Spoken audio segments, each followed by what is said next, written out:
আল্লাহ তাআলা বলে বান্দা ইন্নাল্লাযীনা কাফারু মিন আহলিল কিতাবি ওয়াল মুশরিকিনা, এখানে তিনটা দোষের কথা বলেছেন। নিশ্চয় যারা কুফরি করে, 2 নাম্বার যারা আহলে কিতাব, 3 নাম্বার যারা মুশরিক, এই 3 প্রকারের ব্যক্তির কথা বললে আমার বয়ান শেষ হবে। আল্লাহ তাআলা বলে বান্দা কুফরি করে ওই বান্দারা যারা দুনিয়ার জমিনের মধ্যে আল্লাহর কোরআন এবং রাসূলের পাকের হাদিস এগুলার আইনের বিরোধিতা করে, অথবা আল্লাহ তাআলা যা আদেশ করেছেন, যা নিষেধ করেছেন, আদেশটাকে অমান্য করে সে এই কাজগুলা করে না, নিষেধটাকে অমান্য করে বান্দার তত্ত্বে কাজকর্ম করে, তখন ওই বান্দাটা দুনিয়ার জমিন থেকে কবরে গেলে তার ঠিকানা হবে জাহান্নাম। ইয়া রাসূলুল্লাহ, ইয়া হাবিবাল্লাহ, নবী আপনার কাছে জানতে চাই কেমন জাহান্নাম হবে, আর ওই মানুষগুলা কারা আপনি নবী বলেন না। নবী আমার বলে 1 নাম্বার ওই মানুষগুলা যারা দুনিয়ার জমিনের মধ্যে মদ্যপান করে, নেশা করে, 2 নাম্বার যারা দুনিয়ার জমিনের মধ্যে চুরি করে, 3 নাম্বার যারা জিনা ব্যভিচার করে, ওই মানুষগুলা দুনিয়ার জমিনের মধ্যে কুফরি কাজ করে। ইয়া রাসূলুল্লাহ, এমন কুফরি কর্মকাণ্ড করনেওয়ালা ব্যক্তির ব্যাপারে আপনি আমারে জানিয়ে দেন। নবী আমার বলে দুনিয়ার জমিনের মধ্যে যে ব্যক্তি মদ পান করে, মদ পান করার সময় ওই ব্যক্তির ঈমান থাকে না, সে কাফের হয়ে যায়। চিন্তা করবেন যে ব্যক্তি নেশা করে, গাঞ্জা, ইয়াবা, এমন ট্যাবলেট যারা পান করে, ডাইরেক্ট কথা বলে দিচ্ছি বাবাজিরা, যারা নেশা করে ওই মানুষগুলোর ব্যাপারে বলা হচ্ছে তারা যখন নেশা করে তখন আর ওই ব্যক্তির ঈমানটা থাকে না, তখন সে কাফেরে পরিণত হয়ে যায়। কোন মানুষ যদি চুরি করে, চুরি করার কারণে ওই মানুষের ঈমান থাকে না। ইয়া রাসূলুল্লাহ, কারণটা কি? নবী আমার বলে চোরটা চুরি করার সময় বেঈমান হয়ে যায়। ওজনে যে কম দেয় মানুষকে, ওজনে কম দেওয়ার কারণে তখন সে আসলে চুরি করে, কারণ সে আপনার কাছে 1 কেজি মাল ক্রয় করেছে, কিন্তু ওজনে কম দিয়া তাকে যে আপনি কম দিলেন, এটার কারণে আপনি ঈমান হারা হয়ে যান। নবী আমার বলে দুনিয়ার জমিনের মধ্যে যারা জিনা ব্যভিচার করে, ওই জিনা করনেওয়ালা বান্দাটাও বেঈমান হয়ে যায়, কারণ সে যখন জিনা করে তখন তার ঈমানটা থাকে না। এবার রহমাতুল লিল আলামিন নবীজি কুফরির কথা বলার পরে আহলে কিতাবের কথা বলতেছে। দেখবেন সমাজে মাঝে মাঝে এমন নব্য আবিষ্কৃত মানুষ দেখা যায়, হঠাৎ হুজুর বলে, হুজুর কেমন হঠাৎ? হুজুর জানতে চাই। এ ব্যক্তি আইসা বলবে তুমি যে কথাটা বললে কথাটা কোরআনে আছে কিনা, হঠাৎ করে বলবে এই কথাটা কোরআনের কোন জায়গায় আছে। মনে রাখবেন মুসলমান, আল্লাহ তাআলা ইসলাম ধর্ম শুধু কোরআনের মাধ্যমে সমাধান দেন নাই। আল্লাহ তাআলা ইসলাম ধর্মটাকে যেমন কোরআন দিয়ে সমাধান দিয়েছেন, তেমন হাদিস দিয়ে সমাধান দিয়েছেন। কোরআনের মধ্যে যেই কথাটা আছে সেই কথাটার পরিপূর্ণতা আল্লাহ তাআলা হাদিসের মাধ্যমে দিয়েছেন। এটার একটা উদাহরণ হইল কোরআনের নামাজের কথা আছে না নাই? কথা বলেন আছে না নাই? মুহাব্বতে বলেন আছে না নাই? কোরআনের নামাজের কথা আছে, কিন্তু ফজর, যোহর, আসর, মাগরিব, এশা এই নামাজের কথা যে কোরআনে আছে, কিন্তু এই নামাজ, ফজরের নামাজ আমরা পড়ি কয় রাকাত? 4 রাকাত। যোহরের নামাজ 12 রাকাত, আসরের নামাজ 8 রাকাত, মাগরিবের নামাজ 7 রাকাত, এশারের নামাজ 15 রাকাত। কিন্তু এই রাকাত গুলার কথা কিন্তু কোরআনে না, রাকাত গুলার কথা কোরআনে নাই। মারহাবা বলেন, বলে হুজুর কোন জায়গায় আছে? এই রাকাত গুলার কথা আছে হাদিস শরীফের মধ্যে। মারহাবা বলেন, এই রাকাত গুলার কথা আছে হাদিস শরীফের মধ্যে। তাহলে মুসলমান ইসলামটাকে বুঝতে হবে কোরআন এবং হাদিসের সমন্বয়ে। কোরআন এবং হাদিস সমন্বয় করে যখন আপনি বুঝবেন তখন আপনি মুমিন। কিন্তু কোন মানুষ যদি কোরআন বুঝে, কোরআন বুঝা এই কোরআনের অপব্যাখ্যা করে, আল্লাহ তাআলা তার ঠিকানা রাখবে জাহান্নামে। এবার 3 নাম্বার যেই কথা বললেন, মুশরিকিন। মুশরিক কারা? যারা দুনিয়ার জমিনের মধ্যে আল্লাহ ছাড়া কারোর সাথে শিরিক করে, আল্লাহ ছাড়া কারোর ইবাদত করে, আল্লাহ ছাড়া অন্য কারোর কাছে কোনো কিছু চায়, ওই মানুষটা মুশরিক হয়ে যায়। মুসলমান ও কাপ্তান বাজার এলাকার ভাই বাবারা, বন্ধুরা, ওই মানুষগুলার ঠিকানা জাহান্নামা। ওই মানুষের ঠিকানা হলো জাহান্নাম। কেমন দিন থাকবে, কতদিন থাকবে?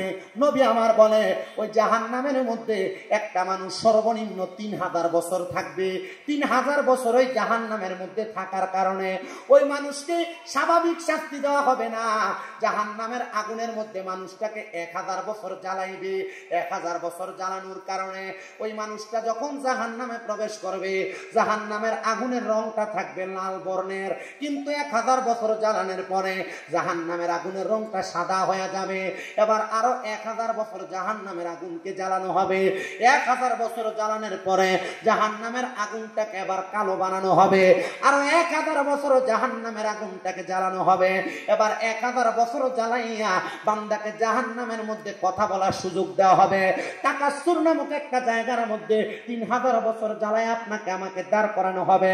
যদি আপনি বেনামাজি হন, যদি আপনি হারামখোর হন, যদি আপনি দুনিয়ার জমিনের মধ্যে আল্লাহ তাআলার ইবাদতকারী বান্দা না হন, যদি আপনি কুফরি করনেওয়ালা হন, যদি আপনি মুশরিক হন, কিন্তু নামাজি যারা, ইমানদার যারা, তাদের ব্যাপারে একটা সুখবর আছে কোরআনের মধ্যে। আমি আয়াতের পরে ব্যাখ্যা বসার উদ্দেশ্য হইল অন্তরে অন্তরে চিন্তা করতেছেন, হুজুর আমরা জীবনে অনেক গুনাহ করেছি, আমাদের গুনার খবর আমাদের মা জানে না, আমাদের গুনার খবর আমাদের বাবা জানে না।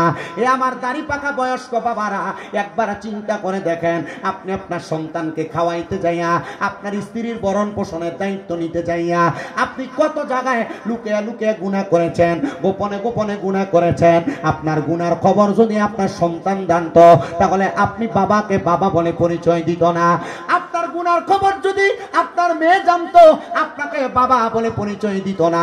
আমার কাপ্তান বাজার এলাকার যুবক ভাইরা, একটাবার চিন্তা করো, তোমার জীবনের গুনাহ যদি এই এলাকার মানুষ জানতো, তোমাকে এলাকার মধ্যে জায়গা দিত না। পর্দার অন্তরালে কাপ্তান বাজার এলাকার যে মা বোনেরা শুনতেছেন, আপনাদেরকে বলবো গো মা, আর কত বেহায়াপনা, আর কত ডান্সের পার্টি, আর কত গায়ে হলুদের অনুষ্ঠান, আর কত স্বামীর অবাধ্যতা, আর কত নামাজ ছাড়বা গো মা।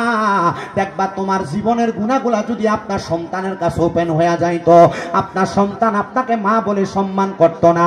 আরে বাবা একটা কথা বলে দে, আমি শামীম ব্রাদার গুনাহ যদি কাপ্তান বাজার এলাকার মানুষ আপনারা দেখতেন, আমাকে মাহফিলের মধ্যে প্রধান বক্তা বানাইছেন, আপনার এলাকার মধ্যে আপনারা ঢুকতেও দিতেন না। কারণ আমার আল্লাহ তাআলা আমার গুনাহগুলা গোপন করে রাখছেন, আপনার গুনাহগুলা গোপন করে রাখছেন। একবার চিন্তা করেন, আপনি যে মিথ্যা কথা বলেন, আল্লাহ যদি আপনার কপালের মধ্যে লেখা দিত আপনি মিথ্যাবাদী, মানুষ রাস্তা দিয়ে হাঁটার সময় আপনার মিথ্যাবাদী কইলা ডাকতো। চিন্তা করেন, আপনি যে নামাজ পড়েন না, আল্লাহ যদি আপনার কপালের মধ্যে লেখা দিত আপনি বেনামাজি, তাহলে মানুষ আপনার বেনামাজি বলে ডাকতো। অনেক মানুষ আছে সুদ খায়, ঘুষ খায়, পরের হক মাইরা মাইরা খায়, যদি আল্লাহ লেখা দিত এই ব্যক্তি হারামখোর, মানুষ তারা হারামখোর বলে বলে ডাকতো। আল্লাহ আপনি আমাদেরকে লজ্জা দেন নাই, আপনি আমাকে বেয়াজ্জতি করেন নাই। আমার আল্লাহ তাআলা বলে, বান্দা চিন্তা করবা না, টেনশন করবা না, লা তাকুনাতু মির রাহমাতিল্লাহ, ইন্নাল্লাহা ইয়াগফিরুয যুনুবা জামিআ, ইন্নাহু হুয়াল গফুরুর রহিম। আল্লাহ কয়, বান্দা আমি আল্লাহর রহমত থেকে তোমরা নিরাশ হইবা না। কেন কেন কেন? ইন্নাহু হুয়াল গফুরুর রহিম, নিশ্চয় আমি ওই আল্লাহ যিনি ক্ষমাশীল এবং দয়ালু। এবার আপনারা বলেন, আমরা জীবনে যত গুনাহ করি না কেন, যত পাপ করি না কেন, আমরা যদি আল্লাহর কাছে সিজদার মধ্যে পইরা পইরা কান্না করি, আমার আল্লাহ তাআলা আমাদের সকল গুনাহ maaf করতে পারে কি পারে না? মুহাব্বতের আওয়াজে বলেন না, পারে কি পারে না? ও আল্লাহ কেমনে গুনাহ maaf করেন আপনার কাছে আমরা জানতে চাই। এবার আমার আল্লাহ তাআলা ঘোষণা করে, জগতের বান্দারা ফাযকুরুনি আযকুরুকুম, আয়াতে কারিমার মাত্র ছোট্ট একটু অংশ। এই অংশের তাফসীর করতেছেন আল্লামা জালালউদ্দিন সুয়ুতী রাহমাতুল্লাহ আলাইহি, তাফসীরে জালালাইন শরীফের মধ্যে, তাফসীরে নূরুল আনোয়ারের মধ্যে আল্লামা আহমদ ইয়ার খান নঈমী রাহমাতুল্লাহ আলাইহি তাফসীর করতেছেন। আল্লাহ বলে, ফাযকুরুনি আযকুরুকুম, বান্দা যখন তোমরা আমি আল্লাহর জিকির করো, তখন আমি আল্লাহ তোমাদের জিকির করি, আমি আল্লাহ তোমাদেরকে স্মরণ করি। আমরা মুসলমানেরা আল্লাহকে স্মরণ করি, আল্লাহর জিকির করি, আল্লাহ বইলা, লা ইলাহা ইল্লাল্লাহ বইলা, সুবহানাল্লাহ বইলা, আলহামদুলিল্লাহ বইলা, কথা কোন ঠিক কিনা? মনোযোগ দিবেন বাবারাম। তো যে আয়াতে কারিমার তাফসীরের আলোকে আমি কথা বলতেছিলাম, আল্লাহ পাক রব্বুল আলামিন বলে, বান্দা ফাযকুরুনি আযকুরুকুম, আয়াতে কারিমার মূল ধারাবাহিকতা এতটুক। আল্লাহ বলে, বান্দা যখন তোমরা আমাকে স্মরণ করো, মানে আমার জিকির করো, আমি আল্লাহ তোমাদের জিকির করি, তোমাদেরকে স্মরণ করি। আমরা আল্লাহকে আল্লাহ বলে ডাক দেই, সুবহানাল্লাহ বলে ডাক দেই, আলহামদুলিল্লাহ বলে ডাক দেই, কথা বলেন না ঠিক কিনা? এবং আল্লাহ তাআলার 99 থেকে 3000 নামের গুণবাচক নাম দ্বারা আমরা আল্লাহ তাআলাকে ডাকি। এবার সাহাবায়ে কেরাম এবং তাফসীর কারকরা একই সাথে বয়ান করতেছেন, তারা বলতেছেন যখন আল্লাহর কোন বান্দা আল্লাহকে আল্লাহ বলে ডাক দেয়, আল্লাহ কিন্তু বান্দা বান্দা বলে ডাক দেয় না। ওগো সাহাবায়ে কেরাম, আপনারা বলেন আল্লাহ তাআলা কি বলে বলে ডাক দেয়? সাহাবায়ে কেরাম বলতেছে জগতের মানুষের দলেরা তোমরা শুইনা নাও, হাদিসের ব্যাখ্যাকারীগণ বলতেছে তোমরা শুইনা নাও। হযরতে আব্দুল্লাহ ইবনে আব্বাস রাদিয়াল্লাহু তাআলা সেম ভাবে এই আয়াতে কারিমার ব্যাখ্যা করতেছেন। তাফসীরে ইবনে আব্বাসের মধ্যে সুন্দর বর্ণনা, তিনি বলেন দুনিয়ার জমিনের মধ্যে আল্লাহর কোন বান্দা যদি কঠিন অসুস্থ হওয়ার পর আল্লাহ তাআলাকে আল্লাহ বলে বিপদ থেকে অসুস্থতা থেকে মুক্ত পাওয়ার জন্য ডাক দেয়, আমার আল্লাহ তাআলা বান্দাকে অসুস্থতা থেকে হেফাজত করে, মানে অসুস্থতা দূর করে আল্লাহ তাআলা বান্দাকে সুস্থ করে বান্দার ডাকের মধ্যে সাড়া দেয়। কোন বান্দা যদি বিপদের মধ্যে পড়ে আল্লাহকে আল্লাহ বলে ডাক দেয়, আমার আল্লাহ তাআলা বান্দাকে বিপদ থেকে উদ্ধার করে বান্দার ডাকে সাড়া দেয়। কোন বান্দা যদি দুনিয়ার জমিনের মধ্যে অভাব অনটনের মধ্যে থাইকা আমার আল্লাহকে আল্লাহ বলে ডাক দেয়, আমার আল্লাহ তাআলা ওই বান্দাকে অভাব অনটন দূর করে বান্দার ডাকে সাড়া দেয়। মুসলমান ও আমার নবীর উম্মতের দলেরা, তাহলে আমরা ওই আল্লাহ তাআলার একটু বেশি বেশি স্মরণ করব, ওই আল্লাহ তাআলার বেশি বেশি ডাকব। কিন্তু বাংলার সমাজে এমন অনেক আল্লাহকে ডাকুন না মানুষ কাপ্তান বাজার এলাকায় আছে, নামাজও পড়ে সুদের টাকাও খায়। এ কথা কন না কেন? নামাজও পড়ে সুদের টাকাও খায়, নামাজও পড়ে ঘুষের টাকাও খায়, নামাজও পড়ে পরের হক মাইরা মাইরা খায়, নামাজও পড়ে মানুষের জমি দখল করে খায়। আপনারা কোন কাপ্তান বাজার এলাকায় এমন ভালো মানুষ আছে না নাই? আমার জন্য মনে করেন না হুজুর, একবারে নাই হুজুর, কিন্তু আমরা সমাজের মানুষের সুদকুর ঘুষকুর টিলে নিয়ে এলাকার সমাজের হদ্দারির দায়িত্ব দেয়। কথা কন না কেন? সমাজের মানুষ এই লোকগুলোর ধরে নিয়ে মসজিদ কমিটির সভাপতি আর সেক্রেটারি বানায়। এ কথা বলেন না ঠিক কিনা?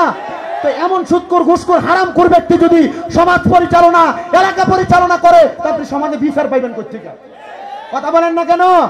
আর সরকার পতন হওয়ার পর আমি আল্লাহর কাছে একটা দোয়া করছি, আল্লাহ আমি তো রাজনীতির অন্তঃস্তরটা ঠিক করে মতো করে বুঝি না, আল্লাহ বাংলার সংসদের ভিতরে এমন একটা লোককে রাষ্ট্রের দায়িত্ব দেন যেই লোক কোরআন দিয়ে আল্লাহর কোরআন দিয়ে সংসদ পরিচালনা করবে।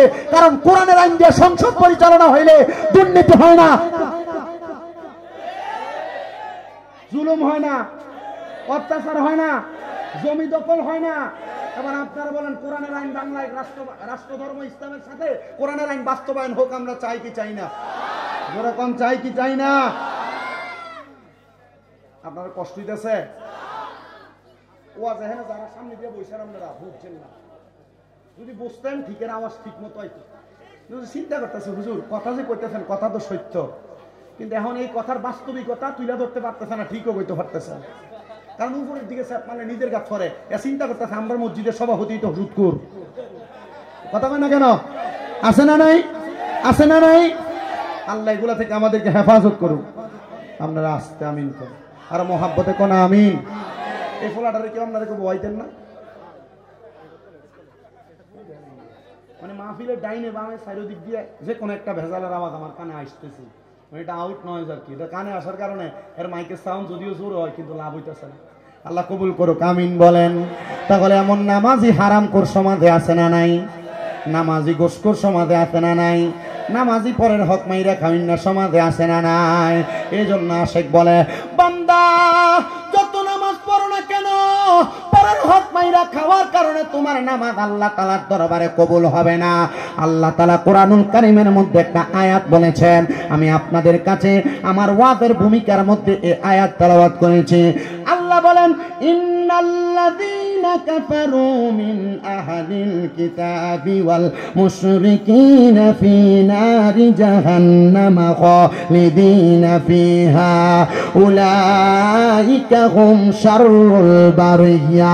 জবান খুলে উচ্চ কণ্ঠে জোরে জোরে পড়েন আল্লাহু আকবার। আল্লাহ তাআলা বলে বান্দা ইন্নাল্লাযীনা নিশ্চয় যাহারা কাফারু কুফরি করে মিন আহলিল কিতাবি এবং আহলি কিতাব ওয়াল মুশরিকিনা যারা শিরিক করে আল্লাহ তাআলা বলেন ফি নারি জাহান্নামা খালিদিনা ফিহা তারা জাহান্নামে ও আল্লাহ কতদিন জাহান্নামের মধ্যে থাকবে আল্লাহ কয় বান্দা খালিদিনা ফিহা জাহান্নামের মধ্যে চিরস্থায়ী বাসিন্দা হয়ে থাকবে আল্লাহ তারা কারা আল্লাহ বলে বান্দা উলাইকা হুম শাররুল বারিয়া এরা হইল দুনিয়ার সবচাইতে নিকৃষ্ট ব্যক্তি এরা হলো দুনিয়ার সবচাইতে খারাপ ব্যক্তি এবার বলেন দুনিয়ার খারাপ ব্যক্তি আপনি কেমনে চিনবেন খারাপ ব্যক্তি চিনার তো কয়েকটা উপায়ের দরকার এমন অনেক লোক আছে এলাকায় শুধু নামাজটা পড়ে না কিন্তু এলাকায় মারামারি করে না দ্বন্দ্ব করে না ফিতনা ফাসাদ করে না ঝগড়া ফাসাদ করে না তার শুধু সমস্যা নামাজ পড়ে না তারে কি আপনি খারাপ বলবেন নামাজ পড়ে না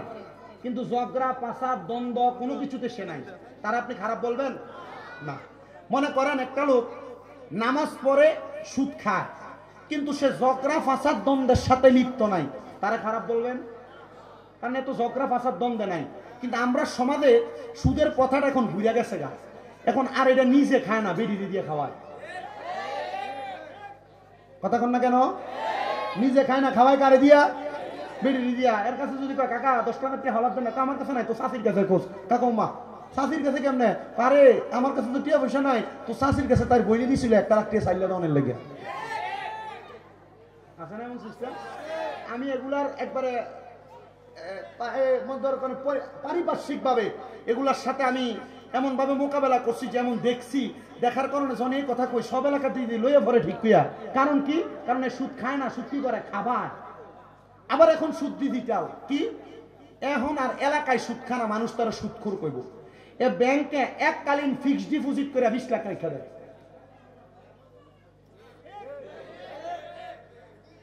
আপনারা ঠিক বলতেছেন না যারা রাখছে তারা চিন্তা করতেছে আসলে আমি রাখছি দেখবেন এমন অনেক লোক দেখা যায় এলাকায় দোকানে বইয়া চা খায় নামাজ পড়ে সুন্দর ঘুরে কিন্তু কোনো কাম কাজ করে না কাকা চলেন কেমনে চলি না ওই যে কামাই করে কিছু পাইছিলাম এটা দিয়ে কোন রকম চলি এতে ফিক্সড ডিপোজিট করে ব্যাংক থেকে যে আলাদা করে একটা খাইতেছে এটা কিন্তু বলে এর নামাজ কবুল হবে রোজা কবুল হবে হজ যাকাত দান সদকা কবুল হবে আরেকটা আছে এফডিআর করে না 3 লাখ 3.5 লাখ 5 লাখ আমি একদিন ব্যাংকে যাও আমার হুজুর ব্যাংকে তো কিছু টাকা আছে আমার মাদ্রাসার অ্যাকাউন্ট আপনাদের দোয়ায় আমার কিন্তু কুমিল্লাতে 6টা মাদ্রাসা চলে কয়টা 6টা মাদ্রাসা চলতেছে শুধু দোয়া করবেন আমার মাদ্রাসার ছাত্ররা পুরো এলাকা না পুরো বাংলাদেশের যে মানুষগুলো আছে সব মানুষের জন্য প্রত্যেকদিন তাহাজ্জুদ নামাজের সময় আল্লাহ তাআলার কাছে দোয়া করে আল্লাহ যেন সবাইকে ভালো রাখে আমার মাদ্রাসার ছাত্ররা প্রত্যেকদিন মাগরিবের নামাজের 20 মিনিট আগে 15 মিনিট খতমে খাসেগান পড়া 5 মিনিট আল্লাহর কাছে দোয়া করে আল্লাহ যেন বাংলাদেশের উপর খাস রহমত বরকত দান করে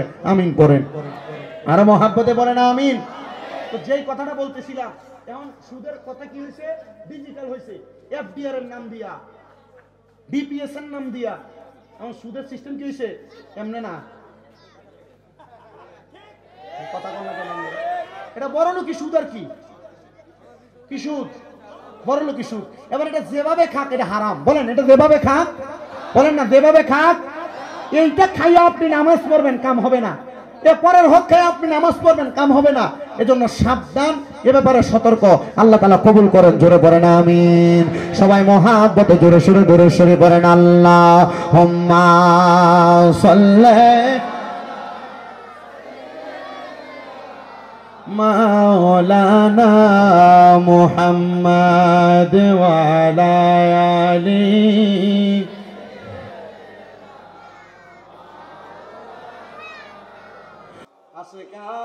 আসকান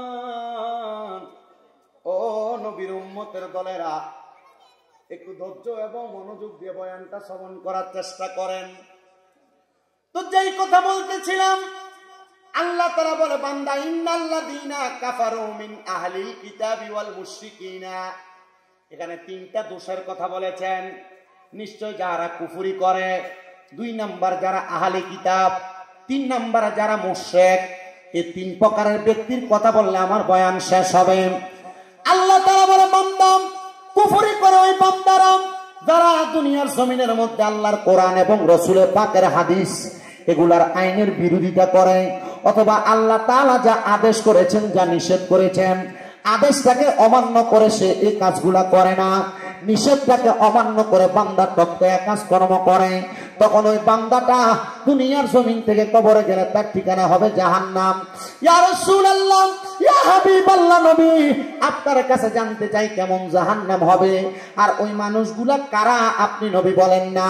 নবী আমার বলে, এক নাম্বার ওই মানুষগুলা যারা দুনিয়ার জমিনের মধ্যে মদ্যপান করে, নেশা করে। 2 নাম্বার যারা দুনিয়ার জমিনের মধ্যে চুরি করে। 3 নাম্বার যারা জিনা ব্যভিচার করে। ওই মানুষগুলা দুনিয়ার জমিনের মধ্যে কুফরি কাজ করে। ইয়া রাসূলুল্লাহ, এমন কুফরি কর্মকাণ্ড করনেওয়ালা ব্যক্তির ব্যাপারে আপনি আমারে জানিয়ে দেন। নবী আমার বলে, দুনিয়ার জমিনের মধ্যে যে ব্যক্তি মদ পান করে, মদ পান করার সময় ওই ব্যক্তির ঈমান থাকে না, সে কাফের হয়ে যায়। চিন্তা করবেন, যে ব্যক্তি নেশা করে, গাঞ্জা, ইয়াবা, এমন ট্যাবলেট যারা পান করে, ডাইরেক্ট কথা বলে দিচ্ছি বাবাজিরা, যারা নেশা করে ওই মানুষগুলোর ব্যাপারে বলা হচ্ছে, তারা যখন নেশা করে তখন আর ওই ব্যক্তির ঈমানটা থাকে না, তখন সে কাফেরে পরিণত হয়ে যায়। কোন মানুষ যদি চুরি করে, চুরি করার কারণে ওই মানুষের ঈমান থাকে না। ইয়া রাসূলুল্লাহ, কারণটা কি? নবী আমার বলে, চোরটা চুরি করার সময় বেঈমান হয়ে যায়। ওজনে যে কম দেয় মানুষকে, ওজনে কম দেওয়ার কারণে তখন সে আসলে চুরি করে, কারণ সে আপনার কাছে 1 কেজি মাল ক্রয় করেছে, কিন্তু ওজনে কম দিয়া তাকে যে আপনি কম দিলেন, এটার কারণে আপনি ঈমান হারা হয়ে যান। নবী আমার বলে, দুনিয়ার জমিনের মধ্যে যারা জিনা ব্যভিচার করে, ওই জিনা করনেওয়ালা বান্দাটাও বেঈমান হয়ে যায়, কারণ সে যখন জিনা করে তখন তার ঈমানটা থাকে না। এবার রহমাতুল লিল আলামিন নবীজি কুফরির কথা বলার পরে আহলে কিতাবের কথা বলতেছে। দেখবেন সমাজে মাঝে মাঝে এমন নব্য আবিষ্কৃত মানুষ দেখা যায়, হঠাৎ হুজুর বলে, হুজুর কেমন হঠাৎ? হুজুর জানতে চাই। এ ব্যক্তি আইসা বলবে, তুমি যে কথাটা বললে কথাটা কোরআনে আছে কিনা। হঠাৎ করে বলবে, এই কথাটা কোরআনের কোন জায়গায় আছে। মনে রাখবেন মুসলমান, আল্লাহ তাআলা ইসলাম ধর্ম শুধু কোরআনের মাধ্যমে সমাধান দেন নাই। আল্লাহ তাআলা ইসলাম ধর্মটাকে যেমন কোরআন দিয়ে সমাধান দিয়েছেন, তেমন হাদিস দিয়ে সমাধান দিয়েছেন। কোরআনের মধ্যে যেই কথাটা আছে, সেই কথাটার পরিপূর্ণতা আল্লাহ তাআলা হাদিসের মাধ্যমে দিয়েছেন। এটার একটা উদাহরণ হইল, কোরআনের নামাজের কথা আছে না নাই? কথা বলেন, আছে না নাই? মুহাব্বতে বলেন, আছে না নাই? কোরআনের নামাজের কথা আছে, কিন্তু ফজর, যোহর, আসর, মাগরিব, এশা, এই নামাজের কথা যে কোরআনে আছে, কিন্তু এই নামাজ, ফজরের নামাজ আমরা পড়ি কয় রাকাত? 4 রাকাত। যোহরের নামাজ 12 রাকাত, আসরের নামাজ 8 রাকাত, মাগরিবের নামাজ 7 রাকাত, এশারের নামাজ 15 রাকাত। কিন্তু এই রাকাত গুলার কথা কিন্তু কোরআনে না, রাকাত গুলার কথা কোরআনে নাই। মারহাবা বলেন।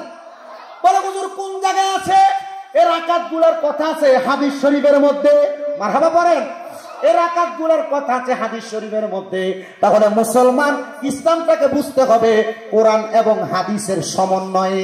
কোরআন এবং হাদিস সমন্বয় করে যখন আপনি বুঝবেন, তখন আপনি মুমিন। কিন্তু কোন মানুষ যদি কোরআন বুঝে, কোরআন বুঝা এই কোরআনের অপব্যাখ্যা করে, আল্লাহ তাআলা তার ঠিকানা রাখবে জাহান্নামে। এবার 3 নাম্বার যেই কথা বললেন, মুশরিকিন। মুশরিক কারা? যারা দুনিয়ার জমিনের মধ্যে আল্লাহ ছাড়া কারোর সাথে শিরিক করে, আল্লাহ ছাড়া কারোর ইবাদত করে, আল্লাহ ছাড়া অন্য কারোর কাছে কোনো কিছু চাই, ওই মানুষটা মুশরিক হয়ে যায়। মুসলমান, ও কাপ্তান বাজার এলাকার ভাই বাবারা, বন্ধুরা, ওই মানুষগুলার ঠিকানা জাহান্নামা। ওই মানুষের ঠিকানা হলো জাহান্নাম। কেমন দিন থাকবে, কতদিন থাকবে? নবী আমার বলে, ওই জাহান্নামের মধ্যে একটা মানুষ সর্বনিম্ন 3000 বছর থাকবে। 3000 বছর ওই জাহান্নামের মধ্যে থাকার কারণে ওই মানুষকে স্বাভাবিক শাস্তি দেওয়া হবে না। জাহান্নামের আগুনের মধ্যে মানুষটাকে 1000 বছর জ্বালাইবে। 1000 বছর জ্বালানোর কারণে ওই মানুষটা যখন জাহান্নামে প্রবেশ করবে, জাহান্নামের আগুনের রংটা থাকবে লাল বর্ণের, কিন্তু 1000 বছর জ্বালানোর পরে জাহান্নামের আগুনের রংটা সাদা হয়ে যাবে। এবার আরো 1000 বছর জাহান্নামের আগুনকে জ্বালানো হবে। 1000 বছর জ্বালানোর পরে জাহান্নামের আগুনটাকে এবার কালো বানানো হবে। আরো 1000 বছর জাহান্নামের আগুনটাকে জ্বালানো হবে। এবার 1000 বছর জ্বালাইয়া বান্দাকে জাহান্নামের মধ্যে কথা বলার সুযোগ দেওয়া হবে।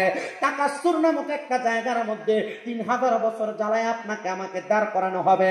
যদি আপনি বেনামাজি হন, যদি আপনি হারামখোর হন, যদি আপনি দুনিয়ার জমিনের মধ্যে আল্লাহ তাআলার ইবাদতকারী বান্দা না হন, যদি আপনি কুফরি করনেওয়ালা হন, যদি আপনি মুশরিক হন, কিন্তু নামাজি যারা, ইমানদার যারা, তাদের ব্যাপারে একটা সুখবর আছে কোরআনের মধ্যে। আমি আয়াতের পরে ব্যাখ্যা। আল্লাহর নবী বলে, ওই জাহান্নামের মধ্যে যখন তোমারে প্রবেশ করানো হবে, সর্বনিম্ন 3000 বছর জাহান্নামের আগুনে জ্বালানো হবে।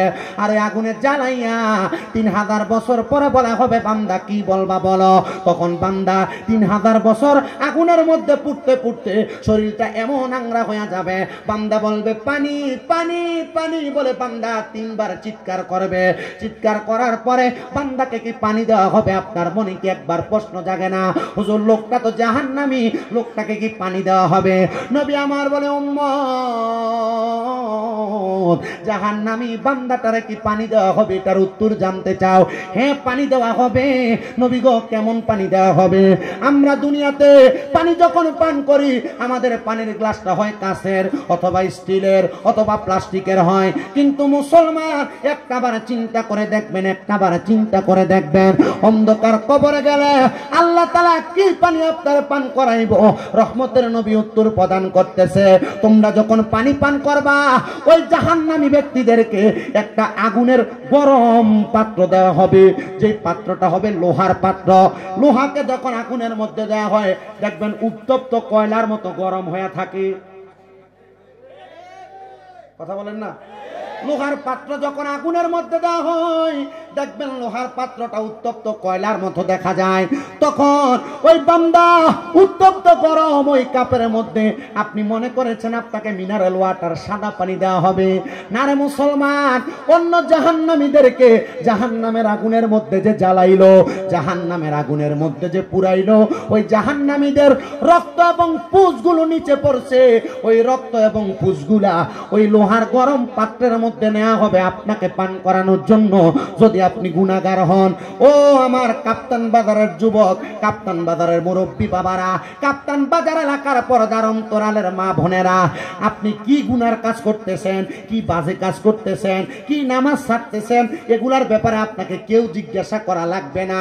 রাত্রবেলা ঘুমায়া বালিশের মধ্যে মাথাটা রাইখা ডান হাতের তালুটা আপনার গালের নিচে দিয়া পাগুলা বইটা চিন্তা করবেন, আপনি যেভাবে চলাফেরা করতেছেন, এইভাবে চলাফেরা করার কারণে আপনি জান্নাতে যাবেন কিনা, আপনি কবরে গেলে কোন জায়গায় যাবেন, জান্নাতে না জাহান্নামে, একবার আপনি চিন্তা করবেন, দেখবেন আপনি আপনার উত্তরটা পেয়ে যাবেন। দুনিয়ার পানির মধ্যে হায়রে কেমন লাঞ্ছনাকর শাস্তি আপনাকে আমাকে কবরের মধ্যে দেওয়া হবে। সাহাবায়ে কেরাম এই কথাগুলা শুনে শুনে কান্না করে, ইয়া রাসূলুল্লাহ, এমন কঠিন শাস্তি দেওয়া হবে ওই মানুষগুলারে যারা দুনিয়াতে নিকৃষ্ট নিষ্কৃষ্ট। নবী আমার বলে, উম্মত এই শাস্তি শুধু দেওয়া হবে না, এই শাস্তি শুধু দেওয়া হবে না, কিন্তু যারা নামাজি, যারা ইমানদার, যারা মুত্তাকি, যারা হালাল খাবার খায়, এদের ব্যাপারে আমার আল্লাহ তাআলা ঘোষণা করতেছে, হে দুনিয়ার বান্দার দলেরা, আল্লাহ তাআলা ঘোষণা কইরা আপনাকে আমাকে সুসংবাদ দিতেছে। আল্লাহ কয়, বান্দা ইন্নাল্লাযীনা আমানু ওয়া আমিলুস সলিহাতি, নিশ্চয়ই যারা ইমানদার এবং যারা নেক আমল করে, ভালো কাজ করে, আল্লাহ কয় উলাইকা হুম খায়রুল বারিয়া, এরা হইল দুনিয়ার জমিনের মধ্যে সবচাইতে উৎকৃষ্ট বান্দা, সবচাইতে ভালো বান্দা, সবচাইতে নেককার বান্দা। ও নামাজিরা, তোমাদেরকে আল্লাহ কোরআনে ভালো বলেছে। ও নামাজিরা, আল্লাহ তোমাদেরকে কোরআনে ভালো বলেছে। ও জিকির করনেওয়ালারা, আল্লাহ তোমাদেরকে কোরআনে ভালো বলেছে। ও দুনিয়াতে হালাল খানেওয়ালা বান্দারা, আল্লাহ তোমাকে কোরআনের মধ্যে ভালো বলেছে। ও দুনিয়াতে হালাল ভাবে চলনেওয়ালা বান্দারা, আল্লাহ তোমারে কোরআনের মধ্যে ভালো বলেছে। তাহলে তুমি ভালোভাবে কেন থাকতে চাইতেছো না? বান্দা কয়, ভালোভাবে থাকবো, আল্লাহ তাআলা জান্নাতের মধ্যে আমারে কেমনে রাখবে? একবার চিন্তা করেন, আপনাদের এলাকার মধ্যে যে বাড়ি ভাড়া দেওয়া হয়, দোকান ভাড়া দেওয়া হয়, কেউ যদি বলে একটা বাসার মধ্যে 1 মাসের বেতন দেওয়া লাগবে 10,000 টাকা, আপনি কি বাসা না দেখে বেতন ভাড়া রাজি হয়ে যাবেন? বাসা না দেখে রাজি হবে কেউ? সাহাবায়ে কেরাম নবীকে প্রশ্ন করছি, ইয়া রাসূলুল্লাহ, আপনি যে বললেন যারা ঈমান আনছেন এবং যারা নেক আমল করছেন তাদেরকে যে ভালো বললেন, এই ভালোটার কারণে আমরা কবরে গেলে কি পাবো? মারহাবা কোন?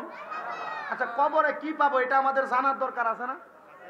কথা বলে না, জানার দরকার আছে না? বলে কি পাবো? নবীজি এদের দিকে তাকায়, মুস্কি মুস্কি হাসে, চোখ মুবারকের পানি পড়ে। ইয়া রাসূলুল্লাহ, মুস্কি হাসতেছেন আবার চোখের পানিও পড়তেছে, কারণটা কি? আল্লাহর হাবিব বলে, খবরটা বড় সুখবর। জোরে বলেন মারহাবা। ইয়া রাসূলুল্লাহ, ইয়া হাবিবাল্লাহ, নবীজি আপনার কাছে জানতে চাই ওই সুখবরটা কি সুখবর? এবার আমার নবী আল্লাহ তাআলার কোরআন তেলাওয়াত করে জানায়া দেয়, জাযাউহুম ইনদা রাব্বিহিম জান্নাতু আদনিন তাজরি মিন তাহতিহাল আনহার, আল আনহারু খালিদিনা ফিহা আবাদা রাদিয়াল্লাহু আনহুম ওয়া রাদু আন যালিকা লিমান খাশিয়া রাব্বা। জবান খুলে উচ্চ কণ্ঠে জোরে জোরে পড়েন না সুবহানাল্লাহ।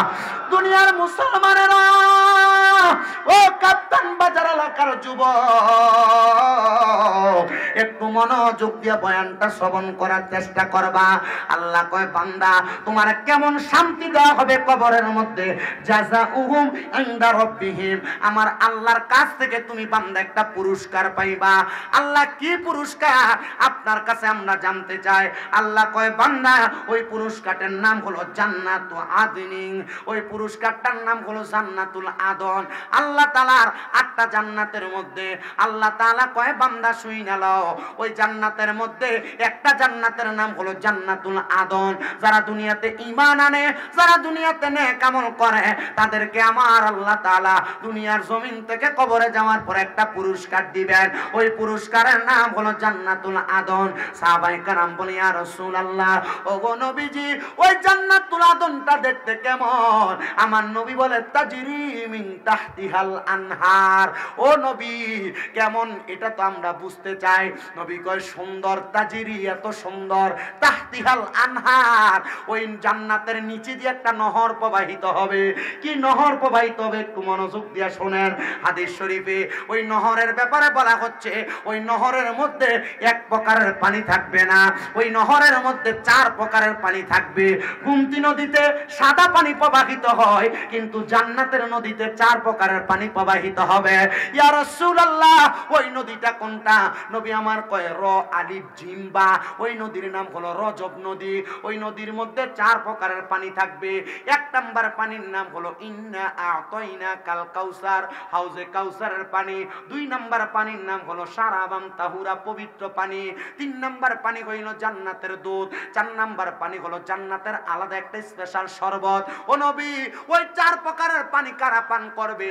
এবার হাদিস শরীফের মধ্যে বলতেছে, 1 নাম্বার কাউসারের পানি তারা পান করবে যারা দুনিয়াতে আল্লাহ এবং রাসূলকে তার জানের চাইতে বেশি ভালোবেসেছে।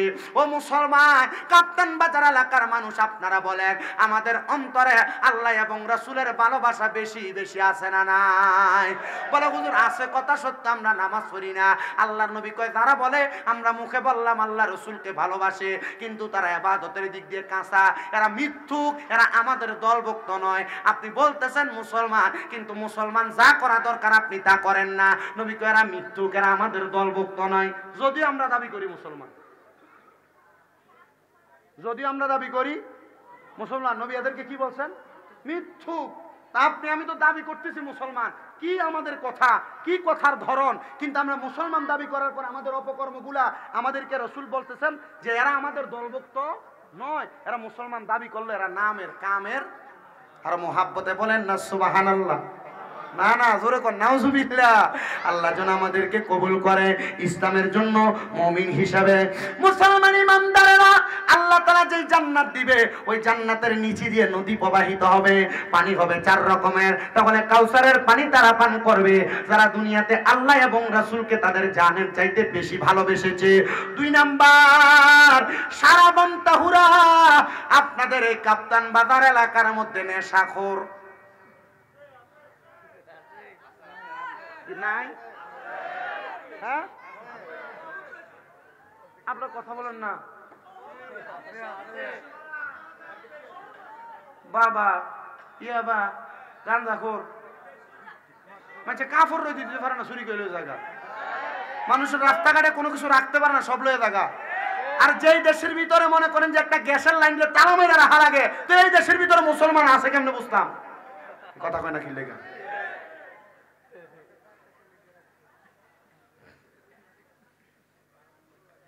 মুসলমান মনোযোগ দেন, এই নেশাখোরদের ব্যাপারে আল্লাহর হাবিব সাল্লাল্লাহু আলাইহি সাল্লাম কি বলে? যারা নেশা করবে, যারা দুনিয়ার জমিনের মধ্য থেকে কবরে যাওয়ার পর কখনো সারাবান তাহুরা পান করবে না। এক কথায় দুনিয়ার জমিনে তার সামনে সুযোগ ছিল যে নেশা করবে, তার বন্ধু বান্ধব বলতেছে তুমি পান করো, কিন্তু বান্দা পান করে নাই। ওই বান্দাকে পান করানো হবে সারাবান তাহুরা। এই পৃথিবীতে, এই বাংলাদেশের মধ্যে যারা নেশা করে, স্বাভাবিকভাবে সিগারেট খায়, আছে না? সিগারেট খায়, আছে না? এটারে কিন্তু নেশা মনে করে না, ওই কোন রকম খায়, কি বইটা খাইলে, আছে না? একবারে নরমালি বিষয় মনে করতেছে। মনে রাখবেন, এই পৃথিবী বলেন, এই বাংলাদেশ বলেন, বাংলাদেশের মধ্যে যেই ছেলেরা সিগারেট খায়, এদেরকে সিগারেট খোর বানানোর মূল কারণ তার যে কোনো একটা বন্ধু। কেন? মনে করেন একজন বন্ধু খায়, কথার কথা বলছে, বন্ধু তুমি খাও না, আজকে একবার খাইলে কি হবে? এই একবার খাওয়া তোমার জীবন নাশ করে দিতেছে তোমার ওই বন্ধু। আসলে এটা বন্ধু না, তোমার প্রকাশ্য এবং প্রকাশ্য শত্রু হচ্ছে সে। কথা কি বুঝতে পারতেছেন? এজন্য নেশার সাথে যাদেরকে সম্পৃক্ত করা হয়, একবার দুইবারের নাম দিয়ে বাংলাদেশের যুব সমাজদেরকে নষ্টের পথে, বাজে পথে নিয়ে যাচ্ছে এই বন্ধু নামক দুশ্মনরা। কি আপনি বন্ধু যাচাই করবেন? আল্লাহর হাবিব বলে এমন বন্ধু যাচাই করো যার দ্বারা তুমি দ্বীন এবং ইসলামের ব্যাপারে ভালো থাকতে পারবা। আপনার বন্ধু ফুইটা খোর, কথা কন না কেন? তাহলে সারাবান তাহুরা পবিত্র পানি তারা পান করবে তারা কোনোদিন নেশা করে নাই। নবী আমার বলে 3 নাম্বার জান্নাতের দুগ্ধ তারা পান করবে। ইয়া রাসূলুল্লাহ, কারা পান করবে? নবীজি রহমতের নবী আমার বলে উম্মত, ওই সারাবান তাহুরার পরে জান্নাতে দুধ তারা পান করবে যারা কোনোদিন মানুষের জমি দখল করে নাই, এতিমের হক মাইরা খায় নাই। এবার বলেন, আমাদের সমাজের মধ্যে এতিমের হক মাইরা খাওয়াই না লোক আছে না নাই? অনেক আছে। মা বাপ মারা যাওয়ার পরে বোনকে তার সম্পত্তি বুঝিয়ে দেয় না। অনেক লোক আছে মা বাপ মারা যাওয়ার পরে ভাইয়ের সম্পদ বুঝিয়ে দেয় না। অনেক আছে সমাজের মধ্যে ফিতনা ফাসাদ করে, মানুষের সম্পদ নিয়ে অকাট্যভাবে দখল করে খায়। মুসলমান মনে রাখবেন, জান্নাতের দুধ ওই ব্যক্তি কোনোদিন পান করতে পারবে না। নবীজি কেন বলে? ওই ব্যক্তি মানুষের এতিমের সম্পদ ভোগ করার কারণে। আর 4 নাম্বার জান্নাতি লাবান পান করবে, জান্নাতের স্পেশাল শরবত পান করবে। নবীজি তারা কারা বলে? যারা কোনোদিন দুনিয়ার জমিনের মধ্যে মিথ্যা কথা বলে নাই। মিথ্যা কথা যদি বলেন তাহলে আপনাকে একটা পানি পান করানো হবে, যে পানির নাম হলো তিনাতুল খাবাল। হাদিস শরীফে বলে, ওই যে অন্যান্য জাহান্নামীদের রক্ত এবং কুশ। মারহাবা পড়েন। আপনাদের অতিথি আসছে, একটা তাকবীর দিবেন না? আলহামদুলিল্লাহ পড়েন, মহাব্বতে পড়েন না আলহামদুলিল্লাহ। আপনাদের কি কষ্ট হচ্ছে কোনোভাবে? আপনার কি মনে হইতেছে যে ওয়াজগুলা কাজে লাগবো? পিছন দিয়ে একজন কইতেছে ওয়াজ গরম হইতেছে না, কি লেগে জানি। আমার ওয়াজের ধারাবাহিকতা হলো, আমি আগে আপনাকে কোরআন হাদিস যদি না বলি, কিনা কইছে এক কলম ফিরে আমি ওয়াজ করতেছি। আমি পড়ালেখা করতেছি, আমি স্টুডেন্ট। কুমিল্লা আলিয়া মাদ্রাসায় কামেল 1st ইয়ার, মানে প্রথম বর্ষে পড়তেছি। কুমিল্লা আলিয়ায় বাংলায় অনার্স ফাইনাল ইয়ারে পড়তেছি। আমি যা পড়তেছি আপনাকে তা বলতেছি। যদি এখন কোরআন হাদিস সম্মত কথাগুলো আপনাকে না বলে দিয়ে যায়, তখন আগামীকালকে ঠিক সেটাই বলবে যে আসলে কোরআন হাদিসের কিছু বলে নাই। এতক্ষণ যা বলছি কোরআন হাদিস সম্মত কিনা। কালকে যেগুলা বিরোধিতা করবে মনে করেন হয় সুদখোর, নয় ঘুষখোর, নয় ফরর হক মাইরা খায়, নয় হারাম খায়, নয় নেশা করে। কারণ এই কথাগুলো তাদের বিরুদ্ধেই গেছে। কি কথা বলেন না কেন? যদি আমার একটা কথাকে সে অস্বীকার করে, তাহলে মনে করবেন এই কথাকে আমারকে অস্বীকার করে না, কোরআনকে অস্বীকার করা। আমি কোরআন থেকে বলছি, আপনার ভালো লাগলে মানবেন, না লাগলে অস্বীকার করে আপনি আপনার মতো থাকবেন। কিন্তু যদি গীবত করেন, আল্লাহর নবী বলে আল গীবাতু আসাদ্দু মিনাজ জিনা, গীবত যদি কেউ করে তাহলে এই জিনার গুনাহ তার আমলনামায় দেওয়া হয়। নবীজি জিনার গুনাহ কি বলে? নবীজি বলতেছে, কেউ যদি কারোর নামে গীবত করে তাহলে সেই ব্যক্তি তার আম্মার সাথে, তার মায়ের সাথে 70 বার মেলামেশা করলে যে গুনাহ হবে, তার আমলনামায় সেই গুনাহ হবে। তো আপনারা যারা এখানে বসছেন, মানুষের নামে চা দোকানে বৈশা, রাস্তাঘাটে বৈশা গীবত করতে বড় সাবধান। কেন? কারণ আপনি আপনার মায়ের সাথে মেলামেশা করলে যে গুনাহ, এই গীবত করার কারণে আপনার আমলনামায় সেই গুনাহ হবে। তো এমন জেনা করা ব্যক্তি কি, ওই যে আগে দিয়ে বলছিলাম, জেনা যারা করে তারা কি ইমানদার থাকে না কাফের হয়? বলেন ইমানদার থাকে না কাফের হয়? তা আপনি কাফের রূপান্তরিত হয়ে যাবেন, তাহলে গীবত করা যাবে। নবীজি আবার অন্য হাদিসে বলছেন যে দুনিয়ার মানুষ শোনো, দুনিয়াতে কোনো মানুষ যদি গীবত করে, ওই ব্যক্তিকে যদি বলা হয় তুমি তোমার মরা ভাইকে সামনে রেখা তার শরীরের এক টুকরা গোস্ত কামড়ায় খাও, খাইতে পারবা? নবীজি বলছে রহমতের নবীজির উত্তর, না খাইতে পারবে না, কিন্তু যারা গীবত করে সেজন্য তার মৃত ভাইয়ের গোস্ত কামড়ায় খায়। মোহাব্বতে পড়েন নাউজুবিল্লাহ। এবার গভীর মনোযোগ দিবেন। আল্লাহর নবী বললেন সেই ব্যক্তির জান্নাতের নদীর মধ্যে পানি হবে 4 প্রকারের। নবীজি ওই জান্নাতের মধ্যে আমরা কতদিন থাকব? নবী বলেন খালিদিনা ফিহা আবাদা, ওই জান্নাতের মধ্যে চিরস্থায়ী বাসিন্দা হয়ে থাকবা। শেষে একটা শব্দ যোগ করে দিয়েছে আবাদা। ওই জান্নাত থেকে বান্দা বাহির হইতে চাইবে না। ইয়া রাসূলুল্লাহ, ও মায়ার নবীজি, ওই জান্নাতে কারা কারা থাকবে আপনার কাছে জানতে চাই। নবী আমার বলে রাদিয়াল্লাহু আনহু, যারা আল্লাহর প্রতি খুশি হয়েছে, আল্লাহ যাদের প্রতি খুশি হয়েছে ওই জান্নাতের মধ্যে সেই ব্যক্তি থাকবে। ইয়া রাসূলুল্লাহ, এমন একটা উদাহরণ আমরা জানতে চাই। হুজ্জাতুল্লাহিল আলামিন নামক একটা কিতাবের 2য় খণ্ডের 255-45 নম্বর পৃষ্ঠার মধ্যে একটা ঘটনা উল্লেখ করা। যেই ব্যক্তি আমার আল্লাহ তাআলার প্রতি খুশি, আমার আল্লাহ তার প্রতি খুশি। নবীজি কেমনে গো? আল্লাহর হাবিব সাল্লাল্লাহু আলাইহি ওয়াসাল্লামের ওই আশিক বলতেছেন, ওনার নাম হযরতে আবুল খায়ের রাহমাতুল্লাহ আলাইহি। তিনি বলেন আমি আমার আল্লাহ তাআলার ইবাদত অধিক সময় করতাম, কিন্তু ইবাদত করতে করতে মানুষ আমারে ভালোবাসে, পছন্দ করে, কিন্তু আমি দেখলাম আমি যে ইবাদত করতেছি আমার ইবাদতগুলো আল্লাহর কাছে কবুল হইতেছে না। আচ্ছা, আপনি যদি দেখেন আপনি নামাজ পড়তেছেন, রোজা রাখতেছেন, হজ করেন, যাকাত দেন, কিন্তু আপনার ইবাদতগুলো আল্লাহর কাছে কবুল হচ্ছে না, আপনি কি বলবেন? এই ইবাদত করে কোনো লাভ আছে? উনি বলেন আমি চিন্তা করলাম আমার ইবাদত কেন কবুল হচ্ছে না। এটার জন্য আমি একটা ইবাদতের সন্ধান পাইলাম, যে ইবাদতের নাম হলো তাহাজ্জুদের নামাজ। বলেন কিসের নামাজ? উনি বলেন আমি তাহাজ্জুদের নামাজের নিয়ত করলাম। এখানে অনেক ভাইয়ারা আছেন 5 ওয়াক্ত নামাজ পড়েন। আপনাদের কাছে বলবো যদি বিপদে থাকেন, অভাবে থাকেন, কঠিন রোগ বিমার থাকে, আপনারা তাহাজ্জুদের নামাজ পড়বেন। এখানে অনেকে আছেন বিদেশ যাইতে পারেন না, অনেকে আছেন ব্যবসা করেন, বরকত হয় না।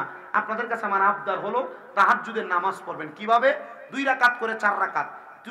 4 রাকাত পড়ার পর সূরা ফাতিহা, সূরা ইখলাস 3 বার, সুবহানাল্লাহ, আলহামদুলিল্লাহ, লা ইলাহা ইল্লাল্লাহ, এই জিকিরগুলা করে 12 রাকাত পড়বেন। এইভাবে 12 রাকাত করে আল্লাহর কাছে চোখের পানি ফালাইয়া সেজদা দিয়ে কান্না করবেন। বিদেশ যাইতে পারেন না, আল্লাহ আপনার বিদেশ যাওয়া কনফার্ম করাবেন। অভাবে আছেন, অভাব দূর করবেন। রিজিক নাই, রিজিকের ফয়সালা করে দিবেন। অনেক মা বোনেরা গর্ভে সন্তান আসে না, আপনার সন্তানের জন্য কত জায়গায় কত কিছু করলেন। আমি বলবো মা, শামীম রেজা আপনার সন্তানের মতো এখন থেকে তাহাজ্জুদের নামাজ পড়েন, আল্লাহ তাআলা আপনাকে নেক সন্তান দান করবে। এবার হযরতে আবুল খায়ের রাহমাতুল্লাহ আলাইহি বলেন আমার ইবাদত কবুল হচ্ছে না। আমি যখন স্বপ্ন দেখলাম আমি আল্লাহ তাআলার কাছে কান্না করতে লাগলাম তাহাজ্জুদের নামাজ পড়া। যখন তাহাজ্জুদের নামাজ পড়ে কান্না করতেছি, হঠাৎ করে আমি ওই সময় দেখলাম আমার মুরাকাবার মধ্যে কে যেন একজন বসে আছেন, আর উনি আমাকে বলতেছেন এ আবুল খায়ের, তোমার নামাজ কেন কবুল হচ্ছে না জানো? বলে কারণ কি? বলে তোমার পেটের মধ্যে অধিকাংশ খাবার হারাম। অধিকাংশ খাবার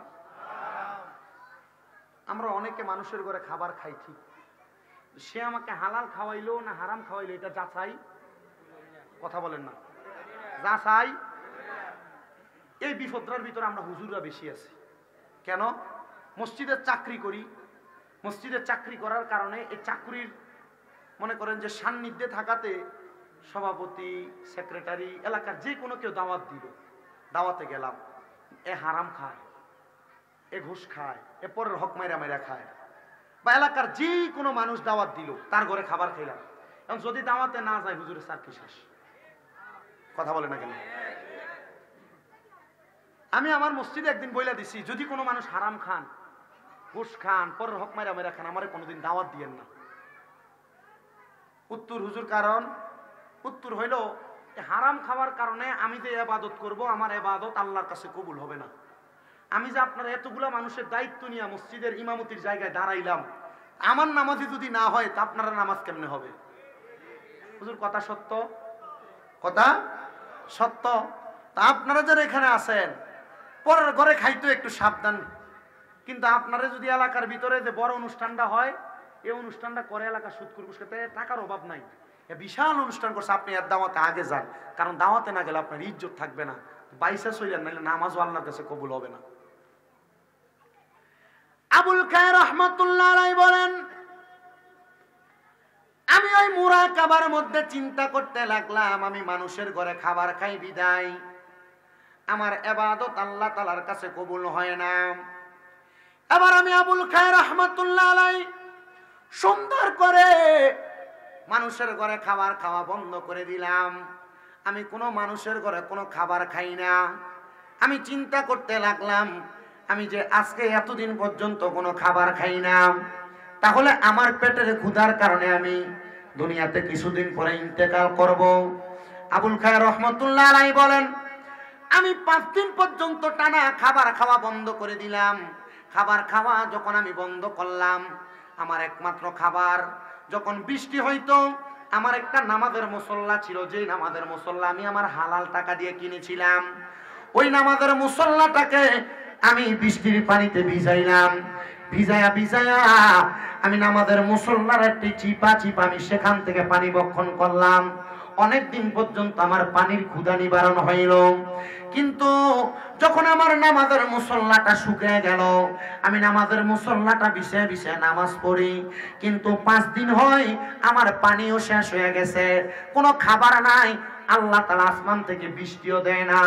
এবার আমি নামাজের পাশাপাশি অবসর সময়গুলা কাটানোর জন্য পেটের ক্ষুধায় টিকতে পারতেছি না, আমি আবার দুরূদ শরীফ আদায় করতেছি, সাল্লাল্লাহু আলাইকা ইয়া রাসূলুল্লাহ, আসসালাতু ওয়াসসালামু আলাইকা ইয়া রাসূলুল্লাহ। এমন ভাবে 5 দিন চলে গেছে।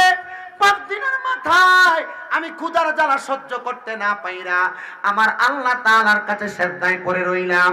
আমি সিজদার মধ্যে ঘুমন্ত অবস্থায় ছিলাম।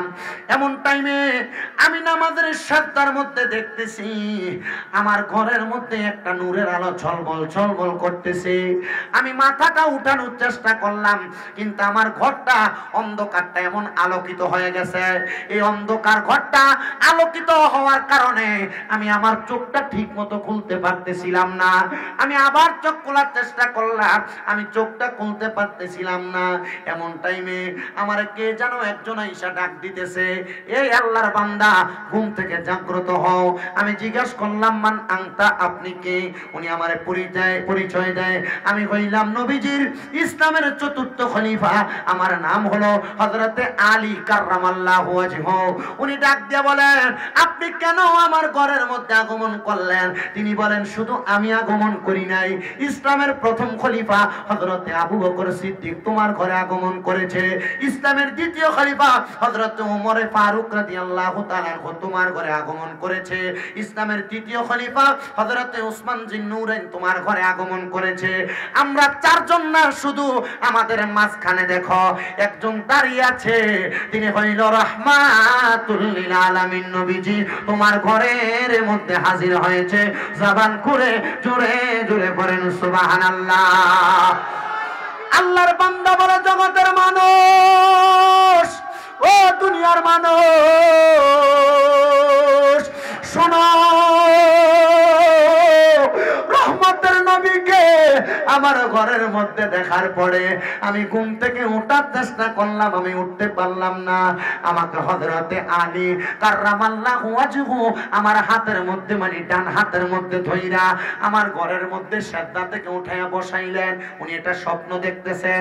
তিনি বলেন, আমাকে যখন উঠাইলেন আমি দেখলাম আমার নবীজির নূরানি চেহারা মুবারক আমার চোখের সাথে পড়া। নবীজি আমারে বলতেছে, এরে আবুল খায়ের আল্লাহর বান্দা, তুমি দুনিয়ার জমিনে হারাম খাবার খাও নাই, পানি চিপা চিপা খাইছো, যেই পানি তুমি মেঘের পানি, আল্লাহর সৃষ্টি, আল্লাহর দেওয়া। দুনিয়ার কোন মানুষের খাবার তুমি তোমার পেটের মধ্যে ঢুকাও নাই। তোমার উদ্দেশ্য ছিল তোমার ইবাদতগুলা আল্লাহর কাছে গ্রহণযোগ্য বানাইবা। তাহলে তুমি কেন এই খাবারগুলা খাইলা না? আমি বুঝতে পারলাম। আজকে 5 দিন তোমার কাছে কোনো পানি নাই, খাইতে পারো না। বান্দা বলো, এখন যে সিজদা দিয়ে আসো, তুমি কি খাইতে পারলে তোমার কাছে ভালো লাগবে। উনি বলেন অন্য কোনো কিছু লাগবে না, আমি যদি সামান্য একটু রুটি খাইতে পারতাম আমার পেটের ক্ষুধা নিবারণ হয়ে যাইত। এবার আল্লাহর হাবিব সাল্লাল্লাহু আলাইহি ওয়াসাল্লাম ওনাকে ঘুমের ঘরে স্বপ্নের মধ্যে নবীজির আস্তিন মুবারকের ভিতর থেকে একটা রুটি বের করলেন, বের করে বললেন, নে আল্লাহর বান্দা, তোর জন্য, তোর এত কষ্টের জন্য আমার পক্ষ থেকে তোকে একটা রুটি হাদিয়া দেওয়া হইল। জোরে বলেন। খাবার অনেক দিন খায় নাই।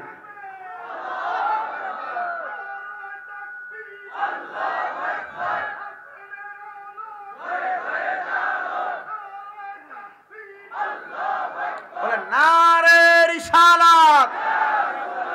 রসুলের ওয়াজ করতেছি তো, রসুলের রিসালাতের ওয়াজ ধ্বনিও দেওয়া লাগবে। কথা বলেন ঠিক কি না? আল্লাহ যেন কবুল করে, আমিন কর। গভীর মনোযোগ দিবেন বাবারাম, ধৈর্যের সাথে মনোযোগের সাথে। অনেকক্ষণ দেরি হওয়ার কারণে আলোচনাটা একটু লাইনে পড়েছে, আপনারা মনোমুগ্ধকরতার সাথে আলোচনাটা শ্রবণ করার চেষ্টা করবেন। উনি বলেন, রসুলে পাক সাল্লাল্লাহু আলাইহি ওয়াসাল্লামের আস্তিন মুবারকের ভিতর থেকে আমাকে যখন ওই টুকরাটা রুটিটা দেওয়া হইল, আমি আমার রুটিটাকে অর্ধেক পর্যন্ত খাইলাম। এমন টাইমে আমার ঘুমটা ভেঙে গেছে। আমি যে স্বপ্নটা দেখলাম, আমি মনে করলাম, আমি মনে করি স্বপ্নটা ভুল দেখেছি, কিন্তু আমি তাকে দেখলাম রহমতের নবী আমাকে ঘুমের ঘরে স্বপ্নের মধ্যে যেই রুটিটা দিয়েছে, ওই অর্ধেক রুটি আমি স্বপ্নে খাইছি, আর ঘুম ভাঙার পরে অর্ধেক রুটি আমার হাতের মধ্যে আছে। ও বান্দা, আমি বুঝতে পারলাম আল্লাহ তাআলার কোন বান্দা যদি হক ভাবে চলার জন্য, হালাল ভাবে চলার জন্য দুনিয়াতে কষ্ট করে, আল্লাহর পক্ষ থেকে বান্দার জন্য সহযোগিতা আসে। আমি বুঝলাম রহমতের নবী আমাকে একটা রুটি দিয়ে সহযোগিতা করেছে। এবার আল্লাহর বান্দা আবুল খায়ের রহমতুল্লাহ আলাইহি বলে, আমি আল্লাহ তাআলার অনেক ইবাদত করতে লাগলাম। ইবাদত করতে করতে আমার স্ত্রীটা আমি আবুল খায়েরকে ছেড়ে দিয়ে আমার এলাকা থেকে চলে গেছেন। চলে যাওয়ার পরে আমি তার কাছে আমাকে ছেড়ে দেওয়ার কারণ জানতে চাইলাম, স্ত্রী তুমি আমাকে কেন ছেড়ে দিয়েছ? বলে, আপনি তো আল্লাহ এবং রসুলকে নিয়ে পড়ে আছেন, আমি স্ত্রীকে ঠিক মতো সময় দেন না। স্বামী বলে, আমি আমার স্ত্রীকে উত্তর দিলাম, এই যে আমার একটা সন্তান দেখতে পাও, এই সন্তানকে তুমি তোমাকে সময় দেওয়ার ফল না? বলে হ্যাঁ। বলে তাহলে কেন তুমি আমাকে বলো আমি তোমাকে ঠিকভাবে সময় দেই না? বলে আপনি এমন ভাবে থাকতেছেন, আপনার লেবাসে মনে হয় আপনাকে মৌলবী মৌলবী লাগে। বাংলার সমাজে কুমিল্লার কাপ্তান বাজারে এমন অনেক মহিলা আছে, জামাই দাড়ি রাখলে কয় বুড়ার মতো লাগে। দাড়ি রাখো না, বয়সটা হোক তারপরে তুমি দাড়িটা রাখবা। না রে মুসলমান না, একটা কথা মনে রাখবা, অন্ধকার কবরে গেলে তোমার স্ত্রী তোমাকে একটা আমল দিয়ে সহযোগিতা করবে না, কিন্তু ওই দাড়ি ছাড়া যদি তুমি কবরে যাও, রহমতের নবী যদি কবরে তোমাকে বলে তোমাকে আমি চিনি না, কবরে উত্তর দেওয়ার মতো কোনো উত্তর পাইবা না। এই জন্য একটা কথা মনে রাখবা, নবীর সুন্নত দাড়িটা তুমি পালন করবা। আবুল কার রহমতুল্লাহ আলাইহি বলে, আমার স্ত্রী আমাকে ত্যাগ করে দিয়ে চলে গেছে, আর আমার স্ত্রী আমাকে ছেড়ে দিয়ে যাওয়ার পরে আমি আমার সন্তানটাকে নিয়ে আল্লাহ তাআলার ইবাদতে মশগুল থাকতাম। আমার সন্তান একদিন আমার জন্য খাবার সংগ্রহ করার জন্য গেলেন। যাওয়ার পর ওই স্পেন এলাকার একজন বাদশাহ, এই আবুল খায়ের রহমতুল্লাহ আলাইহির বাড়ি হচ্ছে স্পেনে। কোথায়? হুজ্জাতুল্লাহিল আলামিন কিতাব, দ্বিতীয় খণ্ড 245 নাম্বার থেকে 47 নাম্বার পৃষ্ঠা পর্যন্ত এই ঘটনা দেওয়া। উনি বলেন, স্পেন এলাকায় আমার ছেলে গেছে আমার জন্য একটু খাবার সংগ্রহ করার জন্য। আপনার খাবার কি? বলে, আমার খাবার হচ্ছে একটা রুটিকে 4 টুকরা করা। এই 4 টুকরা রুটির 2 টুকরা ফজরের নামাজের পূর্বে আমি এবং আমার সন্তান সাহারি করা, আর 2 টুকরা ফজর মাগরিবের নামাজের আগে আমি এবং আমার সন্তানের ইফতার করা। আমরা এভাবে সময় কাটাইতাম, কারণ আমরা চিন্তা করতাম দুনিয়াতে বেশি খাইতে গেলে আমার খাবারের মধ্যে হারাম যুক্ত হওয়ার সম্ভাবনা আছে, আর যদি খাবারে হারাম যুক্ত হয় ইবাদত কবুল হবে? বলেন ইবাদত কবুল হবে? উনি বলেন, আমার সন্তান যখন স্পেন এলাকার মধ্যে গেলেন আমার জন্য খাবার সংগ্রহ করার জন্য, স্পেনের বাদশা আমার সন্তানটাকে আটক করেছে। আমি বড় চেষ্টা করলাম আমার সন্তান কোনোদিন খারাপ হইতে পারে না, আল্লাহর কাছে দোয়া করলাম, আল্লাহ তাআলা আপনি আমার সন্তানটাকে মুক্তির একটা ব্যবস্থা করে দেন। দেখলাম আমার সন্তান মুক্তি হয় নাই, আমি ইরাদা করলাম আমি আমার বিচারটা রহমতের নবীর দরবারে দিয়ে আসব, মানে মদিনা শরীফ দিয়ে আসব। আল্লাহর বান্দা উনি বলেন আমি রওনা করলাম মদিনা শরীফের উদ্দেশ্যে। যাওয়ার পথে ওই স্পেনের বাদশা সেনাপতির সাথে আমার রাস্তায় দেখা। জিজ্ঞাসা করলেন, হে আবুল খায়ের, আল্লাহর নেককার বান্দা, আপনি কোথায় যান? বলে স্পেনের বাদশা নাকি আমার সন্তানকে অন্যায়ভাবে অ্যারেস্ট করেছে, গ্রেফতার করেছে, আমি বিচার দেওয়ার জন্য আমি আমার রহমতের নবীর দরবারে যাচ্ছি। কারণ রহমতের নবীর দরবারে বিচার দিলে ওইটার বিচার পাওয়া যায়। কারণ রহমতের নবীর একটা কথাও আমার আল্লাহ তাআলা ফিরিয়ে দেন না। নবীর একটা উপাধি মুস্তাজাবাতুদ দাওয়াত, মানে নবী কোনো দোয়া করলে আল্লাহ তাআলা দোয়াটা কবুল করতেন। সুবহানাল্লাহ। এর জন্য তিনি নবীজির দরবারে রওনা করলেন। তিনি বলেন, আমি নবীজির রওজা মুবারকের সামনে যাইয়া আমি আমার রহমতের নবীকে ডাক দিলাম, ইয়া রাসূলুল্লাহ, ইয়া হাবিবাল্লাহ, আপনার কদম মুবারকের মধ্যে আমার সালাম। উনি বলেন, স্পেন থেকে হাইটা হাইটা মদিনাতে আসার কারণে আমার শরীরটা বড় ক্লান্ত হয়ে গেছে। ওই ক্লান্ত শরীরটা নিয়ে আমি আমার নবীজির মসজিদে নববীর পাশে একটা পিলারের সাথে হেলান দিয়ে আমি চক্ষুটা খাইটা ঘুমাইতে রাখলাম। এমন টাইমে আমি দেখলাম আমার চোখের সামনে ওই যে আমাকে রুটি দিয়ে সহযোগিতা করেছে ওই রহমতের নবী আমার স্বপ্নে আবার হাজির হয়ে গেছে। মারহাবা। আমি বললাম, ইয়া রাসূলুল্লাহ, ইয়া হাবিবাল্লাহ, নবী গো, আপনি কেন এখন আবার আমার স্বপ্নে হাজির হইলেন? নবী আমার বলে, রে আল্লাহর বান্দা, তুমি আমার কাছে আসছো তোমার সন্তানকে স্পেনের বাদশা আটক করেছে এই বিচার দেওয়ার জন্য। যাও, যাইয়া দেখবা তোমার সন্তানকে স্পেনের বাদশা ছেড়ে দিয়েছে। উনি বলেন, আমি আবার ঘুমটা থেকে জাগ্রত হইয়া রহমতের নবীর দরবারে সালাম দিয়ে আবার রওনা করলাম আমি স্পেনের উদ্দেশ্যে। যাইতে যাইতে আমার বাড়ি পর্যন্ত যখন আমি গেলাম, আমি যাইয়া দেখলাম আমার সন্তান চুলার মধ্যে আমার জন্য খানা পাকাইতেছে। জিজ্ঞাসা করলাম, কিরে সন্তান, তোমাকে ছাড়লো কে? বলে, স্পেনের বাদশা আমাকে ছেড়ে দিয়েছে। খানা কার জন্য পাকাও? সন্তান বলে, বাবা আপনার জন্য। কিরে তুমি কি খবর পাও নাই তোমার বাবা যান তোমার জন্য বিচার দেওয়ার জন্য রহমতের নবীর দরবারে গেছে? বলতেছে, হ্যাঁ খবর পাইছি, তবে আমাকে যখন স্পেনের বাদশা ছেড়ে দিয়েছে আমাকে বলছে আমি যেন বাড়িতে আইসা আপনার জন্য ভালো ভালো খাবার পাকাই। এরে কেন এখন খাবার পাকানো লাগবে না, চলো আমরা স্পেনের বাদশার কাছে চলে যাই। স্পেনের বাদশার সামনে যাইয়া আল্লাহর বান্দা ডাক দিয়া বলে, ওগো বাদশা, আপনার কাছে জানতে চাই আমার সন্তানকে আপনি কেনই বা অ্যারেস্ট করলেন, আবার কেন ছেড়ে দিলেন? বাদশা ডাক দিয়া কয়, আমি যদি জানতাম ও আল্লাহর বান্দা তুমি দুনিয়ার জমিনের মধ্যে আল্লাহ তাআলাকে এত বড় খুশি করে রাখছো, আল্লাহর কসম আমি কোনোদিন তোমারে আঘাত করতাম না, মানে তোমার সন্তানকে আমি অ্যারেস্ট করতাম না। বলে, কারণ কি? তাহলে ছাড়লা কেন? বলে, গতকালকে রাত্রবেলা যখন আমি ঘুমাইলাম, আমি ঘুমের ঘরে স্বপ্ন দেখলাম রহমাতুল লিল আলামিন মুহাম্মাদুর রাসূলুল্লাহ আমি বাদশার ঘরের মধ্যে হাজির হয়ে গেছে। আমি বাদশাকে বলতেছি, ওরে বাদশা, তুমি যে আমার গোলাম আমার পাগলের সন্তানটাকে অ্যারেস্ট করেছো, সে আজকে অনেক দিন সন্তানের জ্বালায় সন্তানের টেনশনে ইবাদতটা মনোযোগ সহকারে করতে পারতেছে না। তুমি যদি মারা যাওয়ার পরে আমি রাসূলের সুপারিশ চাও, মারা যাওয়ার পরে আমি নবীজির শাফায়াত চাও, আল্লাহর কসম তুমি বাদশা ওই আবুল খায়ের নামক আল্লাহর বান্দার সন্তানটাকে ছেড়ে দাও। আরে নবীজির সুপারিশ পাওয়ার আশায় আপনার সন্তানটাকে আমি ছেড়ে দিয়েছি, আপনার সন্তানটাকে আমি ছেড়ে দিয়েছি। উনি বলেন, রহমতের নবী, তোমাকে যেহেতু আমার সন্তানের ব্যাপারে সুপারিশ করেছে স্বপ্নের মধ্যে, তাহলে আমার বিশ্বাস আল্লাহর কোন বান্দা যদি দুনিয়ার জমিনের মধ্যে নবীকে অধিক পরিমাণ স্মরণ করে, তাহলে ওই ব্যক্তিকে নবীজি ঘুমের ঘরে দিদার দান করবে। আমি প্রথমে আপনাকে বলেছি আপনার টাকার অভাব নাই, ব্যাংকে আপনার অনেক ব্যালেন্স আছে, আপনার ড্রয়ার ভর্তি টাকা আছে, আপনার জায়গা সম্পদ আছে, কিন্তু আপনার নবীকে আপনি দেখেন নাই, নবীর রওজা মুবারক দেখেন নাই। এই টাকা দিয়া কোনো লাভ হবে না, এই সম্পদ দিয়া কোনো লাভ হবে না। আবুল খায়ের রহমতুল্লাহ আলাইহি বলে, কোন আল্লাহর বান্দা যদি দুনিয়ার জমিনের মধ্যে থাইকা রহমাতুল লিল আলামিন নবীকে বেশি বেশি স্মরণ করে গো, আমার আল্লাহ তাআলা ওই ব্যক্তিকে মরণের আগে একবার নবীজির দিদার দান করবে। বলেন সুবহানাল্লাহ। আরে কত মানুষ প্রশ্ন করে নবীজির দিদারটা কেমনে দান করবে, নবীজির দিদার কেমনে পাবে? একবার নবীজির দিদার পাওয়া দরকার, একবার নবীজির দিদার পাওয়া দরকার।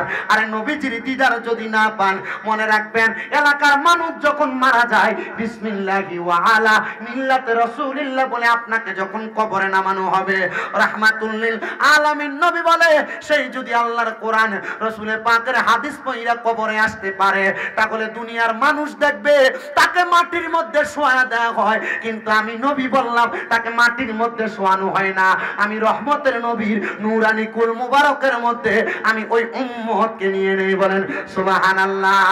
বলেন রহমতে আলমে নবী নূরে মুজাসসাম, রহমতে নূরে মুজাসসাম, সাহাবীরা আতর বানায় ওই নবীজির ঘাম। বলেন সাহাবীরা আতর বানায়। ও বাবা শুনো জানো মানো কেমন আমার নবীজি, যাহারে পাগল চন্দ্র সূর্য তারকারাজি। বলেন যাহারে পাগল চন্দ্র সূর্য জিও ভাই আরো শুনবানি সুন্দর কাহিনী। বলেন আরো শুনবানি সুন্দর কাহিনী, জান্নাতের রোমে রোমে লেখা নবীর নাম। বলেন রহমতে আলম নবী নূরে মুজাসসাম। বলেন রহমতে আমি সাহাবীরা আতর বানাই ওই নবীজির ঘাম মুবারক, সাহাবীরা আতর বানাই। বাবা উস্তুনে হান্নানা একটা খেজুর গাছের নাম, যাকে ধরে খুতবা দিতেন রাসূল আকরাম। বলেন যাকে ধরে খুতবা দিতেন রাম, গাছটা নবীর বিরহে কাঁদিতে রহে, গাছটা নবীর বিরহ কাঁদিতে রহে। হতবাগ হইলেন যত সাহাবায়ে কেরাম, হতবাগ হইলেন যত সাহাবায়ে কেরাম। রহমতে আলম নবী নূরে মুজাসসাম। বলেন রহমতে আলম নবী নূরে মুজাসসাম, সাহাবীরা আতর বানায় ওই নবীজির ঘাম। মুসলমান, তাহলে আপনি যদি আপনার জীবনটাকে ঈমানের সাথে নেক আমলের সাথে সাজাইতে পারেন, ওই কবরে যখন আপনাকে আমাকে রাখা হবে, ওই কবরে নবীজির কোল মুবারকে নিবে, ওই কবরে কোনো চিন্তা নাই, ওই কবরে কোনো টেনশন নাই, ওই কবরে কোনো ভাবনা নাই। ও মুসলমান, কেমনে রে দুনিয়ার জমিনে নবীর কথা মোতাবেক আপনি আপনার জীবনটাকে সাজান না? এবার আবুল খায়ের রহমতুল্লাহ আলাইহি বলে, বাদশার দরবারে সালাম জানাইয়া আমি বাড়ির মধ্যে চলে আসলাম। আমার সন্তান বলে, বাবা দুনিয়ার জমিনে যেহেতু আপনি এত ইবাদত করেন, ঠিক আছে আপনি কষ্ট করে আসছেন, গোসল করে আপনি আমার আল্লাহ তাআলার একটু ইবাদত করেন, রান্না শেষ করে আপনার জন্য আমি খাবার পরিবেশন করতেছি। আবুল খায়ের রহমতুল্লাহ আলাইহির সন্তান বর্ণনা করতেছে, আমার বাবা যখন পবিত্র হইয়া নামাজ পড়িয়া আমার খাবারের জন্য অপেক্ষা করতেছে। আমার বাবা যখনই ঘরে থাকতেন দেখতাম আমার বাবার জবানের মধ্যে লা ইলাহা ইল্লাল্লাহর জিকির, নচেত আল্লাহর জিকির, নচেত নবীজির দুরূদ শরীফ আমার আব্বা জান পড়তেন। কিন্তু আমি দেখলাম কিছুক্ষণ পর্যন্ত আমার বাবা আল্লাহর জিকির করতেছেন, কিছুক্ষণ পর্যন্ত আমার বাবা নবীজির দুরূদ শরীফ পড়তেছেন। হঠাৎ করে আমার ঘরের মধ্য থেকে আওয়াজ বন্ধ হয়ে গেল, কোনো আওয়াজ আসে না। আমি দৌড়ে আমার ঘরের মধ্যে গেলাম, আমি যায়া দেখলাম দেখলাম আমার আব্বা জান নামাজের মুসল্লার মধ্যে সেজদা দিয়ে পড়ে আছে। আমি ডাকলাম আব্বা জান খাবেন কি খাবেন না? আমার আব্বা জান কোনো জবাব দেয় না। অনেকক্ষণ অপেক্ষা করলাম। আমি চিন্তা করলাম সেজদার মধ্যে 3 বার 5 বার 7 বার সুবহান রাব্বিয়াল আলা পড়ার কথা, আমার আব্বা দি সেজদা থেকে মাথা উঠান না। আমি আমার আব্বা জানের মাথার মধ্যে তার হাতটা রাখলাম। রাখার পরে দেখলাম আমার আব্বা জান ডান দিকে কাত হয়ে পড়ে যাচ্ছে। জিজ্ঞাসা করলাম বাবা জান আপনি কেন কথা বলেন না? কোনো জবাব দেয় না। নাকের মধ্যে হাত দিলাম, মুখের মধ্যে হাত দিলাম, দেখলাম আমার আব্বা জানের না শ্বাস প্রশ্বাস গুলা বন্ধ। আমি বুঝতে পারলাম আমার আব্বা জান ইন্তেকাল করেছে। ইন্না লিল্লাহি ওয়া ইন্না ইলাইহি রাজিউন। সমস্ত এলাকার মানুষকে খবর দিলাম আমার আব্বার কাফন হইল, আমার আব্বার দাফন হইল। জানাজার নামাজ আমি সন্তান নিচে পড়াইলাম। কেন কেন আমি সন্তান পড়াইলাম জানো? আল্লাহর নবীর ঘোষণা, দুনিয়ার জমিনে কোন মা মারা যাওয়ার পরে, বাবা মারা যাওয়ার পরে কোন সন্তান যদি তার মা বাবার জানাজার নামাজ পড়ায়, আল্লাহু আকবার বলে তাকবীর বাইন্দা আসসালামু আলাইকুম ওয়া রাহমাতুল্লাহ বইলা সালাম শেষ করার আগে আমার আল্লাহ তাআলা ওই সন্তানের মা বাবাকে maaf করে দেয়, মা বাবার জীবনের গুনাহ maaf করে দেয়। ও কাপ্তান বাজারের পাটার পুকুর পার আল আমিন ফুরকানিয়া মাদ্রাসা এলাকার কমিটিরা, ও এলাকাবাসীরা, এলাকাতে একটা ফুরকানিয়া মাদ্রাসা বানাইলেন। একটাবার চিন্তা করেন, ফুরকানিয়ার মধ্যে পইরা আপনার সন্তান কোরআন শিখবে, ফুরকানিয়ায় পইরা আপনার সন্তান হাদিস শিখবে, ওই সন্তান জানাজার নামাজ পড়ানো শিখবে। ওই সন্তান যদি আপনি বাবা মারা যাওয়ার পরে, আপনি মা মারা যাওয়ার পরে আপনার জানাজার নামাজে দাঁড়ায় যায়, আল্লাহর নবী বলতেছেন আল্লাহু আকবার বলে নিয়ত করলো, সালাম ফিরানোর আগে ওই মা বাপকে মাফ করে দেওয়া হইল। মা বাপ কবরে যাওয়ার আগে নিষ্পাপ, ওই মা বাপকে আল্লাহ তাআলা জান্নাত প্রদান করবে। একটা সন্তানকে মাদ্রাসায় পড়াইবেন, বলে হুজুর মাদ্রাসায় পড়াবো না, আমার সন্তানকে জজ ম্যাজিস্ট্রেট বানাইবো, ডাক্তার বানাইবো। বানান সমস্যা নাই, বাংলাদেশে অনেক ডাক্তার আছে যারা নামাজ পড়াইতে পারে, বাংলাদেশে অনেক ডাক্তার আছে যারা কোরআন পড়তে পারে, বাংলাদেশে অনেক জজ অ্যাডভোকেট আছে যারা দুনিয়ার জমিনে নামাজ পড়াইতে পারে, কোরআন পড়তে পারে, জানাজা পড়াইতে পারে। আপনি আপনার সন্তানটাকে সর্বনিম্ন ইসলামের যে মৌলিক শিক্ষাগুলা শিখিয়ে দেন, আপনার সন্তান যদি আপনার জানাজা পড়ায়, আল্লাহ আপনার জীবনের গুনাহ মাফ করে দিবে। আবুল খায়ের আল্লাহর বান্দার সন্তান বলে, আমি আমার আব্বারে জানাজার নামাজ পড়াইয়া আমার নিজ হাতে কবরে রাখলাম। মিনহা খালাকনাকুম ওয়া ফিহা নুঈদুকুম ওয়া মিনহা নুখরিজুকুম তারাতান উখরা বইলা কবরে রাখলাম। জবান বন্ধ নাই, মুহাব্বতের আওয়াজে পড়েন আল্লাহু আকবার। সবাই জোরে জোরে দুরূদ শরীফ পড়েন আল্লাহুম্মা সাল্লি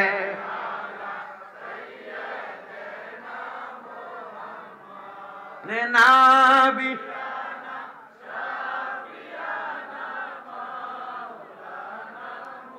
আমরা সবাই হাজির হইলাম মায়ার নবীজির মাহফিলে, হায়রে দয়া করে কবুল করেন মায়ার আল্লাহ আমরা রে।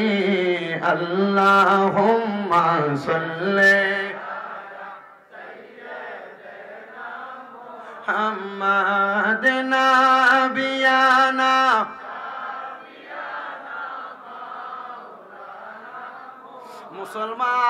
মুসলমান ও নবীর উম্মতের দলেরা, সন্তান বলে আমি আমার আব্বা দানের জানাজা পড়াইলাম, আমি আমার আব্বারে দাফন করলাম। আজকের মাহফিলে কত সন্তান বসছে, নিজের হাতে আব্বারে কাদের মধ্যে কইরা নিয়ে কবরে শোয়া দিছে। কত সন্তান বসছে রে, নিজের মারে কবরে শোয়া দিয়ে আসছে। এখন ওই মা বাবার সঙ্গে তুমি সন্তানের যোগাযোগ নাই। ওই সন্তান বলে আমি আমার আব্বারে যে কবরে শোয়াইলাম, আমি সন্তানের কাছে কোনো কষ্ট লাগে নাই, কারণ আমার আব্বার চরিত্র সম্পর্কে আমি সুদপুতে জানি। আমার আব্বা মারা যাওয়ার পরে কষ্ট পাবে এমন কোনো কথা না। আমি এবার আল্লাহ তাআলার কাছে ওই যে নামাজটার কথা বললাম, তাহাজ্জুদের নামাজ পড়া আমি আল্লাহর কাছে কাঁদতাছি, আল্লাহ আমার আব্বা জান যে মারা গেল, কবরে কেমন আছে জানি না, তবে এতটুক বলতে পারি মারা যাওয়ার পরে আমার আব্বা ভালো থাকবে। ও আল্লাহ আমার আব্বা কবরে কেমন আছে, তাহাজ্জুদ নামাজের ব্যাপারে না তুমি বলছো ওয়ামিনাল লাইলি ফাতাহাজ্জাত বিহি নাফিলাতাল লাকা আসা আইয়া বাসাকা রাব্বুকা মাকামাম মাহমুদা। নবীকে বলছো নবী আপনি রাতের কিছু অংশে তাহাজ্জুদের নামাজ পড়েন, অতি সত্বর আপনাকে প্রশংসার জায়গা মাকামে মাহমুদ দান করা হবে। এই আয়াত নাযিল হওয়ার পর নবী আমার আল্লাহর কাছে কান্দা বলছে, আল্লাহ আমার উম্মত যদি তাহাজ্জুদ পড়ে আমার উম্মতের আপনি কি দিবেন? আল্লাহ কয়, হাবিব আপনার উম্মত যদি তাহাজ্জুদ পড়ে আপনার উম্মত যা চাইবে আপনার উম্মতকে তাহা দেওয়া হবে। আমার আল্লাহ তাআলার পেয়ারা হাবিবের কথা মোতাবেক ওই আল্লাহর বান্দা তাহাজ্জুদ পড়ে পড়ে কান্দে, ও আল্লাহ আমার আব্বা মারা গেছে, আব্বা কবরে কেমন আছে আমি সন্তান একবার দেখতে চাই। আপনারা বলেন মা বাপ মারা যাওয়ার পরে আব্বা আম্মা কবরে কেমন আছে? সন্তান যদি নামাজি হয়, সন্তান যদি নেককার হয়, কান্না কইরা মুরাকাবা করলে আমার আল্লাহ মা বাপরে দেখা দিতে কি পারে না? ও মুসলমান, মুসলমান শোনো শোনো শোনো। তবে অনেকে মা বাপকে স্বপ্ন দেখো, মা বাপ খাবার চায়, মা বাপ বিপদে আছে, এই স্বপ্নটা যদি দেখো মনে রাখবা, মনে রাখবা আল্লামা ইবনে সিরিনের স্বপ্নের তাবির কিতাব পড়া দেখলাম মা বাপ আত্মীয় স্বজনরা স্বপ্নে তখন দেখা দেয় যদি তারা কবরে কষ্ট থাকে, যদি তারা কবরে কষ্টে থাকে। তাহলে মনে রাখবেন কাউকে যদি স্বপ্ন দেখেন মারা গেছে, মারা যাওয়ার পর স্বপ্ন দেখলে মনে করবেন কষ্ট থেকে আপনাকে দেখা দিছে যেন আপনি তার জন্য দোয়া করেন। সন্তান কয় আমিও আমার আব্বা জানরে দেখতে চাইলাম, এমন টাইমে দেখলাম একটা মানুষ দেখা যায় সুন্দর সাদা রঙের পোশাক পরা, রাস্তা দিয়ে সরল ভাবে হাঁটতেছে, কিন্তু ওনার ডাইনে বামে সামনে পেছনে জান্নাতি হুর গিলমানরা ঘুরতেছে। আমি জিজ্ঞাসা করলাম কে, আপনার পরিচয় কি? উনি আমারে পরিচয় দেয়, আমি কইলাম তোমার আব্বা জান, দেখো তুমি আমারে চিনতে পারো কিনা। ও আব্বা আপনাকে তো চিনলাম, আপনার ডাইনে বামে সামনে পেছনে গুলা কাদেরকে দেখা যায়? বলে আমার আল্লাহ তাআলা আমি যে দুনিয়াতে নেক কাজ করে আসছি আমি আব্বারে খেদমত করার জন্য রহমতের হুর গিলমান দিয়া দিছে। আব্বা গো আমি আপনার জন্য আল্লাহর কাছে দোয়া করি আল্লাহ যেন আপনি আব্বাটারে কবরের মধ্যে ভালো রাখে, আপনি আব্বাটারে কবরের মধ্যে জান্নাত দান করে। এর সন্তানেরা একটাবার চিন্তা করো, আবুল খায়ের তো ইবাদত কইরা সময় কাটাইছে, কিন্তু আপনার আমার আব্বা জান বর্তমান জামানায় আমরা খাওয়াইতে যায় পরের কর্ম করছে, পরের কর্ম করতে যাইয়া নামাজ পড়ার সময় পাই নাই, পরের কাজ করতে যাইয়া ইবাদত করার সময় পাই নাই। আপনার আমার আব্বা জান আমরা কষ্ট করে লালন পালন করে কামাই করে খাওয়াইছে, ওই আব্বা জান অন্ধকার কবরে, আব্বা কবরে কেমন আছে জানেন না, আব্বা জান রে আল্লাহ তাআলা কবরে কেমন রাখছে আপনি জানেন না। হায় রে সন্তান চিন্তা করো, নিজ হাতে ওই আব্বারে কবরে শোয়া দিয়ে আসলা। বিদেশ আব্বা থাকলে মোবাইলে ইমো কলের মাধ্যমে ওই আব্বার সঙ্গে কথা বলতে পারো, কিন্তু বাবা জান কবরে কেমন আছে একটাবারও খবর নিতে পারো না। আব্বা জান কবরের মধ্যে কষ্টে আছে না ভালো আছে সন্তান জানো না। ওই আব্বা তোমারে এত কষ্ট করে মানুষ করছে, আব্বা জানের লুঙ্গি চিরা থাকতো কিন্তু তুমি সন্তানদের দামি কাপড় কিনা দিত। ওই আব্বা জান তোমারে এত কষ্ট করে মানুষ করছে, তুমি সন্তানরে আব্বা ঈদে নতুন জামা কাপড় কিনা দিত, কিন্তু আব্বা পুরান পাঞ্জাবি আয়রন করে পড়তো। কি গো আব্বা আপনি যে নতুন জামা কাপড় পরেন না, আব্বা বলতো এখন কি আর আমরা ঈদের বয়স আসেনি।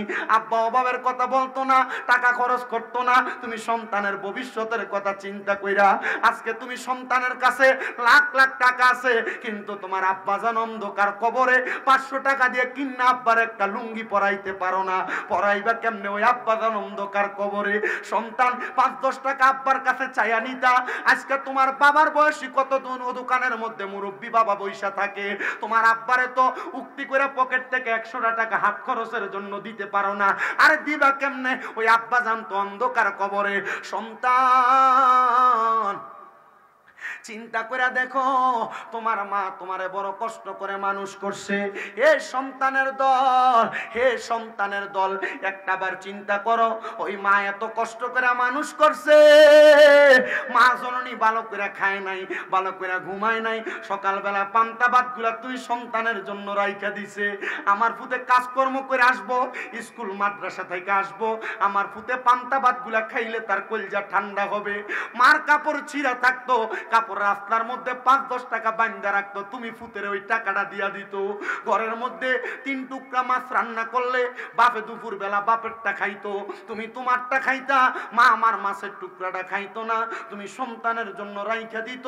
মা চিন্তা করতে আমার সন্তান রাত্রবেলা মজা করে খানা খাইবো, মাছুল গুলা দিয়া বাতরা খাইয়া সময় কাটিয়ে দিত।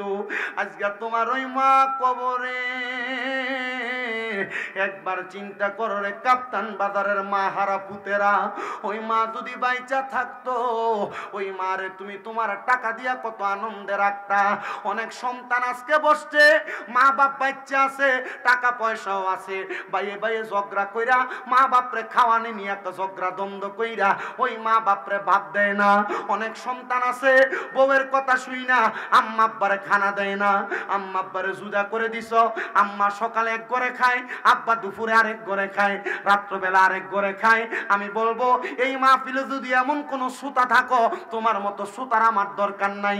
আমি শামীম দাদা না, পুরা কুমিল্লার সবচাইতে বড় আলেম দিয়া যদি ওয়াজ করাও আর মা বাপরে বাত না দাও, মা বাপরে জুদা কইরা দাও, আমি শামীম দাদার ওয়াজ শুই না তোমার কোনো লাভ হবে না। বলে হুজুর কেন কেন কেন? আল্লাহর নবী হাদিস বলে রাদার রব্বি ফি রিদাল ওয়ালিদাইন সাকাতুর রব্বি ফি সাকাতিল ওয়ালিদাইন। আম্মা আব্বার সন্তুষ্টিতে, আম্মা আব্বার খুশিতে আমার আল্লাহ খুশি হয়ে যায়, আম্মা আব্বার রাগান্বিততে আমার আল্লাহ রাগান্বিত হয়ে যায়। মা বাপরে বাত না দিয়া, মা বাপরে জুদা করে দিয়া শামীম দাদার ওয়াজ শুনবা, তোমার মতো সুতার আমার দরকার নাই। এ সন্তান দে তোর পাও আমার সামনে দে, আমি শামীম দাদার জিব্বা লাগাইয়া তোর পাও আমি পরিষ্কার কইরা দিমু। তবু ওয়াদা করবি ওই মা বাপরে যদি আলাদা কইরা থাকো, আজকে মাহফিল থেকে বাড়িতে যাইয়া আম্মা আব্বার পাগুলার মধ্যে ধরবা আর ধরে বলবা মা ও আব্বা আপনারা জুদা করছি, আলাদা করছি, মাপ চাই, আর আলাদা খাওয়া লাগবে না। কারণ মা বাবা বুড়া হয়ে গেলে জিব্বার স্বাদ নষ্ট হয়ে যায়, কখন কোনটা খাবে ভয়ে তুমি ফুতের কাছে কয় না। কারণ ফুত যদি ধমক দেয়, আল্লাহর নবী কয় কিয়ামতের একটা আলামত হইল, কিয়ামতের আগে সন্তানরা মা বাপরে ধমক দিয়া কথা কইব। এ সন্তান তুমি জানো না তোমার মা বাবার যেই সপ্তাহ তোমার ঘরে খানা হয়, ওই দিন তোমার ঘরে আর বালা রান্দা হয় না। ও সন্তান আম্মা আব্বার কদমটার মধ্যে ধরে কইবা ও আম্মা ও আব্বা আজকে থেকে এক ঘরে থাকবেন, তিন ভাইয়ের ঘর থেকে তিন রকমের খানা আপনার সামনে আসবে, আপনার যেইটা দিয়া মন চাই সেটা দিয়ে আপনি খাবার খাইবেন। ওই মা বাবা অন্ধকার কবরে, সন্তান চিন্তা করো না, চিন্তা কইরো না। ওই মা বাবার মনে কষ্ট যদি দিয়া থাকো, আল্লাহর কাছে আজকে আখিরি মুনাজাতে মাফ চাইবা, আল্লাহর কাছে দোয়া চাইবা, আল্লাহ আমারে মাফ করে দাও। কিন্তু মনে রাখবা যদি কোনো সন্তান এমন মা বাপরে কষ্ট দিয়া থাকো, এখান থেকে যাইয়া আম্মা আব্বার কদমে ধরে মাফ চাইবা। অনেকে চিন্তা করে হুজুর মাফ চাইবো দূরের কথা, আমি তো দুই ঈদের সময় মা বাপের পাশ হইয়া সালামি করি না, আমি মাফ চাইবো কেমনে? আরে শুধু সালাম করা না, আল্লাহর নবী আবু দাউদ শরীফের হাদিস শরীফের মাধ্যমে বলতেছে মাঝে মাঝে সুযোগ পাইলে আম্মা আব্বার কদমের ভিতরে চুমা দিবা। ও নবী কেন গো? কারণ আম্মা আব্বার কদমে চুমা দিলে আল্লাহর জান্নাতের চৌকাঠে চুমা দেওয়া সওয়াব পাওয়া যায়। হায় রে সন্তান, অনেকে চিন্তা করে হুজুর যাদের বাড়িতে আব্বা আছে তারা বাড়িতে যাইয়া আব্বা আম্মার কদমে ধরে মাপ চাইবো। আমার তো আব্বা নাই, আমি কার পায়ে ধরে মাপ চাইবো? এ সন্তান অনেকে চিন্তা করতেছে হুজুর যাদের বাড়িতে মা আছে তারা বাড়িতে যাইয়া মার পায়ে ধরে মাপ চাইবো। আমার তো মা নাই, আমি কার পায়ে ধরে মাপ চাইবো? সন্তান চিন্তা কইরো না, মাপ চাওয়ার সুযোগ যদি তোমার না থাকে, আল্লাহর নবী কয় কোন সন্তানের মা মারা যাওয়ার পরে, বাবা মারা যাওয়ার পরে ওই সন্তান যদি আল্লাহর কাছে হাত বাড়ায়া বলে রব্বির হামহুমা কামা রব্বায়ানি সগীরা ওয়া কুর রব্বির হামহুমা কামা রব্বায়ানি সগীরা, এই দোয়াটা করার সময় সন্তানের মণিকোঠার মধ্যে একটা মাছির মাথা পরিমাণ পানি যদি ছাইরা দিয়া কান্না করে, ওই পানি মাটিতে পড়ার আগে আমার আল্লাহ তাআলা ওই সন্তানের মা বাবার কবরের আযাব মাফ করে দেয়। হায় রে সন্তান, ওই মা কবরে, ওই বাবা কবরে, ওই মা বাপ যদি কবরে থাকে, ওই মা বাপরে তো সেবা করতে পারো না, মা বাপরে একটু ভালো খাওয়াইতে পারো না। এ সন্তান তোমার কাছে আবদার, আমার কথাটা মনোযোগ দিয়া শুনবা, যদি ভালো লাগে আমার কথাটার উপর তুমি কাজ করবা। মা বাপ বাচ্চা থাকলে ওই মা বাপরে যদি এক মাসে 1000 টাকার ওষুধ কিনা দিতা, তাহলে 12 মাসে 12,000 টাকা তোমার লাগতো। ওই মা বাপ বাচ্চা থাকলে ওই মা বাপরে যদি মাসে 2000 টাকার ফল কিনা খাওয়াইতা, 12 মাসে 24,000 টাকা লাগতো। মা বাপ তোমার লাখ লাখ টাকার বাড়ি দিয়া গেছে, মা বাপ তোমার কোটি টাকার সম্পদ দিয়া গেছে, মা বাপ কবরে নিয়ে যায় নাই। যদি ওই বাড়িতে তুমি ভাড়া থাকতা, মাসে 10,000 টাকা করে ভাড়া দিতা, 12 মাসে 1,20,000 টাকা ভাড়া লাগতো। তোমার কাছে 1 লক্ষ চাই না, 1,20,000 চাই না। এই কাপ্তান বাজার পাটার পুকুর পাড়ের আল আমিন ফুরকানিয়া মাদ্রাসাটা এভাবে পড়ে আছে। একটা সন্তান বলছে, শুধু বলবা হুজুর আমার মা মারা গেছে, আমার মা কবরে কেমন আছে আমি জানি না। মা বাপ বাচ্চা থাকলে মা বাবার পেছনে টাকাটা খরচ করতাম। হুজুর আমার মার জন্য দোয়া করবেন, আব্বার জন্য দোয়া করবেন। এই বাটার পুকুর পাড় মাদ্রাসাটার জন্য আমি 50,000 টাকা দান করব। আসেন নাকি একটা সন্তান হাতটা বাড়ায়া বলবেন, বলে হুজুর আমার মার জন্য দোয়া চাই, এই মাদ্রাসার জন্য আমি সন্তান 20,000 টাকা দান করব। একটা সন্তান হাত বাড়াইবেন, আপনার জন্য মন খুলে দোয়া করা হবে। সন্তানের দলেরা টাকা পয়সা ধন সম্পত্তি সব পরে থাকবে, আপনি কবরে থাকবেন। আপনার সন্তান আপদে কুকতে টাকা পয়সা ব্যয় করবে, কবরের আযাব মাফ চাইয়া একটা সন্তান হাত বাড়াইবেন। মাদ্রাসাটার জন্য 50,000 টাকা, যদি না পারেন 20,000 টাকা দান করবেন। পারলে নগদ দিবেন, না পারলে 1 মাস পরে দিবেন, না পারলে 6 মাস পরে দিবেন, দাবি নাই। একজন শুধু হাত বাড়াইবেন, হুজুর আমার মা নাই দোয়া করবেন, বাবা নাই দোয়া করবেন। আমি আমার মা বাবার জন্য দোয়া চাই, 20,000 টাকা আমি আমার মা বাবার জন্য দোয়া।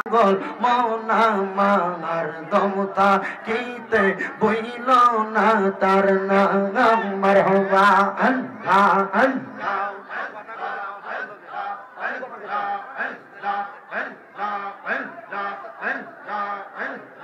আল্লাহ আল্লাহ আল্লাহ আল্লাহ দমে দমে গফর না আল্লাহ আল্লাহ দমে দমে মারহাবা আল্লাহ আল্লাহ দমের উপর বাড়িঘর টঞ্চা পিলে সবই পর, দমের উপর বাড়িঘর টঞ্চা পিলে সবই পর, দমে দমে তালাশ কর কে আছে আপন মারহাবা আল্লাহ আল্লাহ দমে দমে মারহাবা আল্লাহ আল্লাহ। কেবা তোমার বইনু ভাই সঙ্গের সাথী কেহ নাই, কেবা তোমার বইনু ভাই সঙ্গের সাথী কেহ নাই, পরকালে যাইবার বেলা কাউরে পাইবা না মারহাবা আল্লাহ আল্লাহ। জিকির করেন আল্লাহর একটা স্বর নাই। আল্লাহ আল্লাহ আসিলে তুফান ভাঙবে না ঘরের বান, আসিলে তুফান ভাঙবে না ঘরের বান, মন পাখি কইরা যাবে নিজম জঙ্গলাই দমে দমে মারহাবা আল্লাহ আল্লাহ। নবী ছাড়া আপন কে গহনা হাইরে মুমিন ভাই, নবী ছাড়া আপন কে গহনা মারহাবা আল্লাহ আল্লাহ আল্লাহ। নবী মাতৃ গর্বে আসিয়া পিতা হারা হইয়া এতিম রূপে আসলে নেই দনাই, রব্বি হাবিলি উম্মতি কান্দন দয়াল নবীজি এখনো তো কান্দন মদিনা হাইরে মুমিন ভাই, নবী সারাই আমরার বান্ধব কে গনা নাই মারহাবা আল্লাহ আল্লাহ আল্লাহ আল্লাহ আল্লাহ আল্লাহ আল্লাহ আল্লাহ। নবী ছাড়া বান্ধব কে গনা হাইরে মুমিন ভাই, নবী ছাড়া বান্ধব কে গনা মারহাবা আল্লাহ আল্লাহ আল্লাহ আল্লাহ। মনরে বন্ধু বান্ধব আছে যত, জানা যাই যাবে শত শত, আধার গোরে কেউ তো যাবে না মনরে মারহাবা আল্লাহ আল্লাহ। ওই কবরে সঙ্গের সাথে নবী নূরে দন পাগল মন একবার হার বাবলে না রে তোর হইব রে মন মারহাবা আল্লাহ আল্লাহ মন রে ধন সম্পত্তি আছে যত উপরে থাকবে শত শত আপন তোমার কেউ তো হবে না মন রে মারহাবা আল্লাহ আল্লাহ আল্লাহ আল্লাহ ওই কবরে ধন সম্পত্তি আমল ঈমান সব গুণ রে হঠাৎ একদিন আজরাইলে ফাঁসি দিব তোমার গলে শেষ করিব আমাদের জীবন মন রে মারহাবা আল্লাহ আল্লাহ আল্লাহ আল্লাহ আল্লাহ আল্লাহ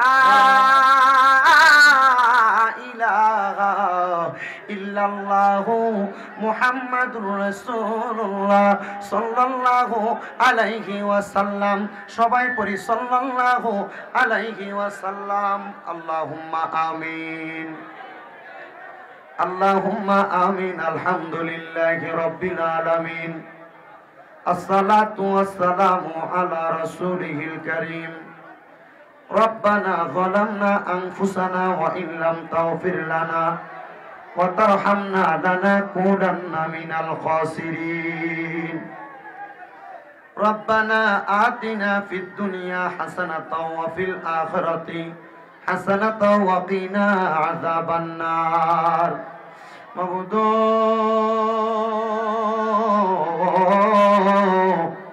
ও দয়াল আল্লাহ একটু রহমতের নজর করে তাকে দেখেন আল্লাহ এই কুমিল্লা জেলার অন্তর্গত সদর থানাধীন কাপ্তান বাজার বাটার পুকুর পার আল আমিন ফুরকানিয়া মাদ্রাসা সংলগ্নে এলাকাবাসীর আয়োজনে সুন্দর ওয়াজ ও দোয়ার মাহফিলের ইন্তজাম করে আমার সঙ্গে আমার দাড়ি পাকা বয়স্ক বাবারা যুবক নওজোয়ান ভাইরা ছোট্ট ছোট্ট মাসুম বাচ্চারা বিশেষ করে ওলামায়ে কেরাম তালেবুল ইলমরা পর্দার অন্তরালের আমার কত মা বোনেরা আজকের মুনাজাতের মধ্যে হাত বাড়াইছে আল্লাহ যার হাতটা তোমার কাছে মায়া লাগে পছন্দ হয় ওই হাতের উসিলায় আমরার জীবনের গুনাহ মাফ কইরা আমরারে বেগুনাহ মাসুম বান্দা বানায়া দাও আল্লাহ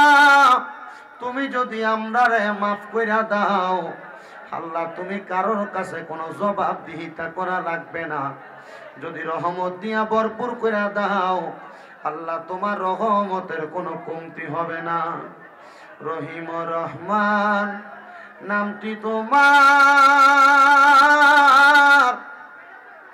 আল্লাহ আছে আমরার জানা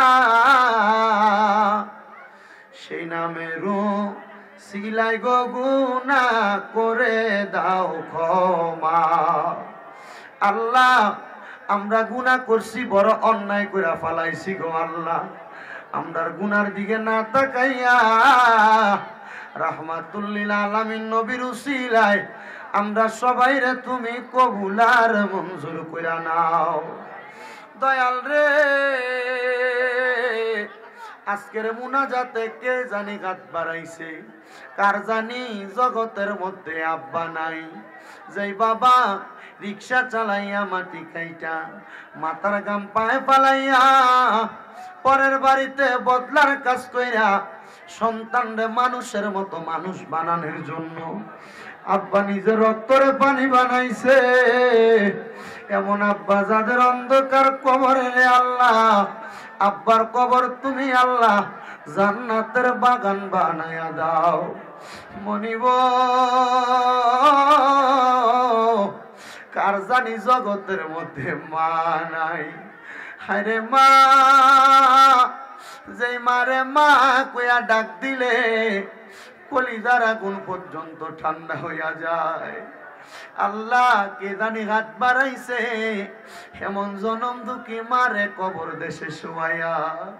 ওরে 3.5 হাত গর্তে ফেলে কেমন করে আইলা চলে, তোমার বাড়ি আইতে দেরি হইলে যে মা ঘুমাইতো না,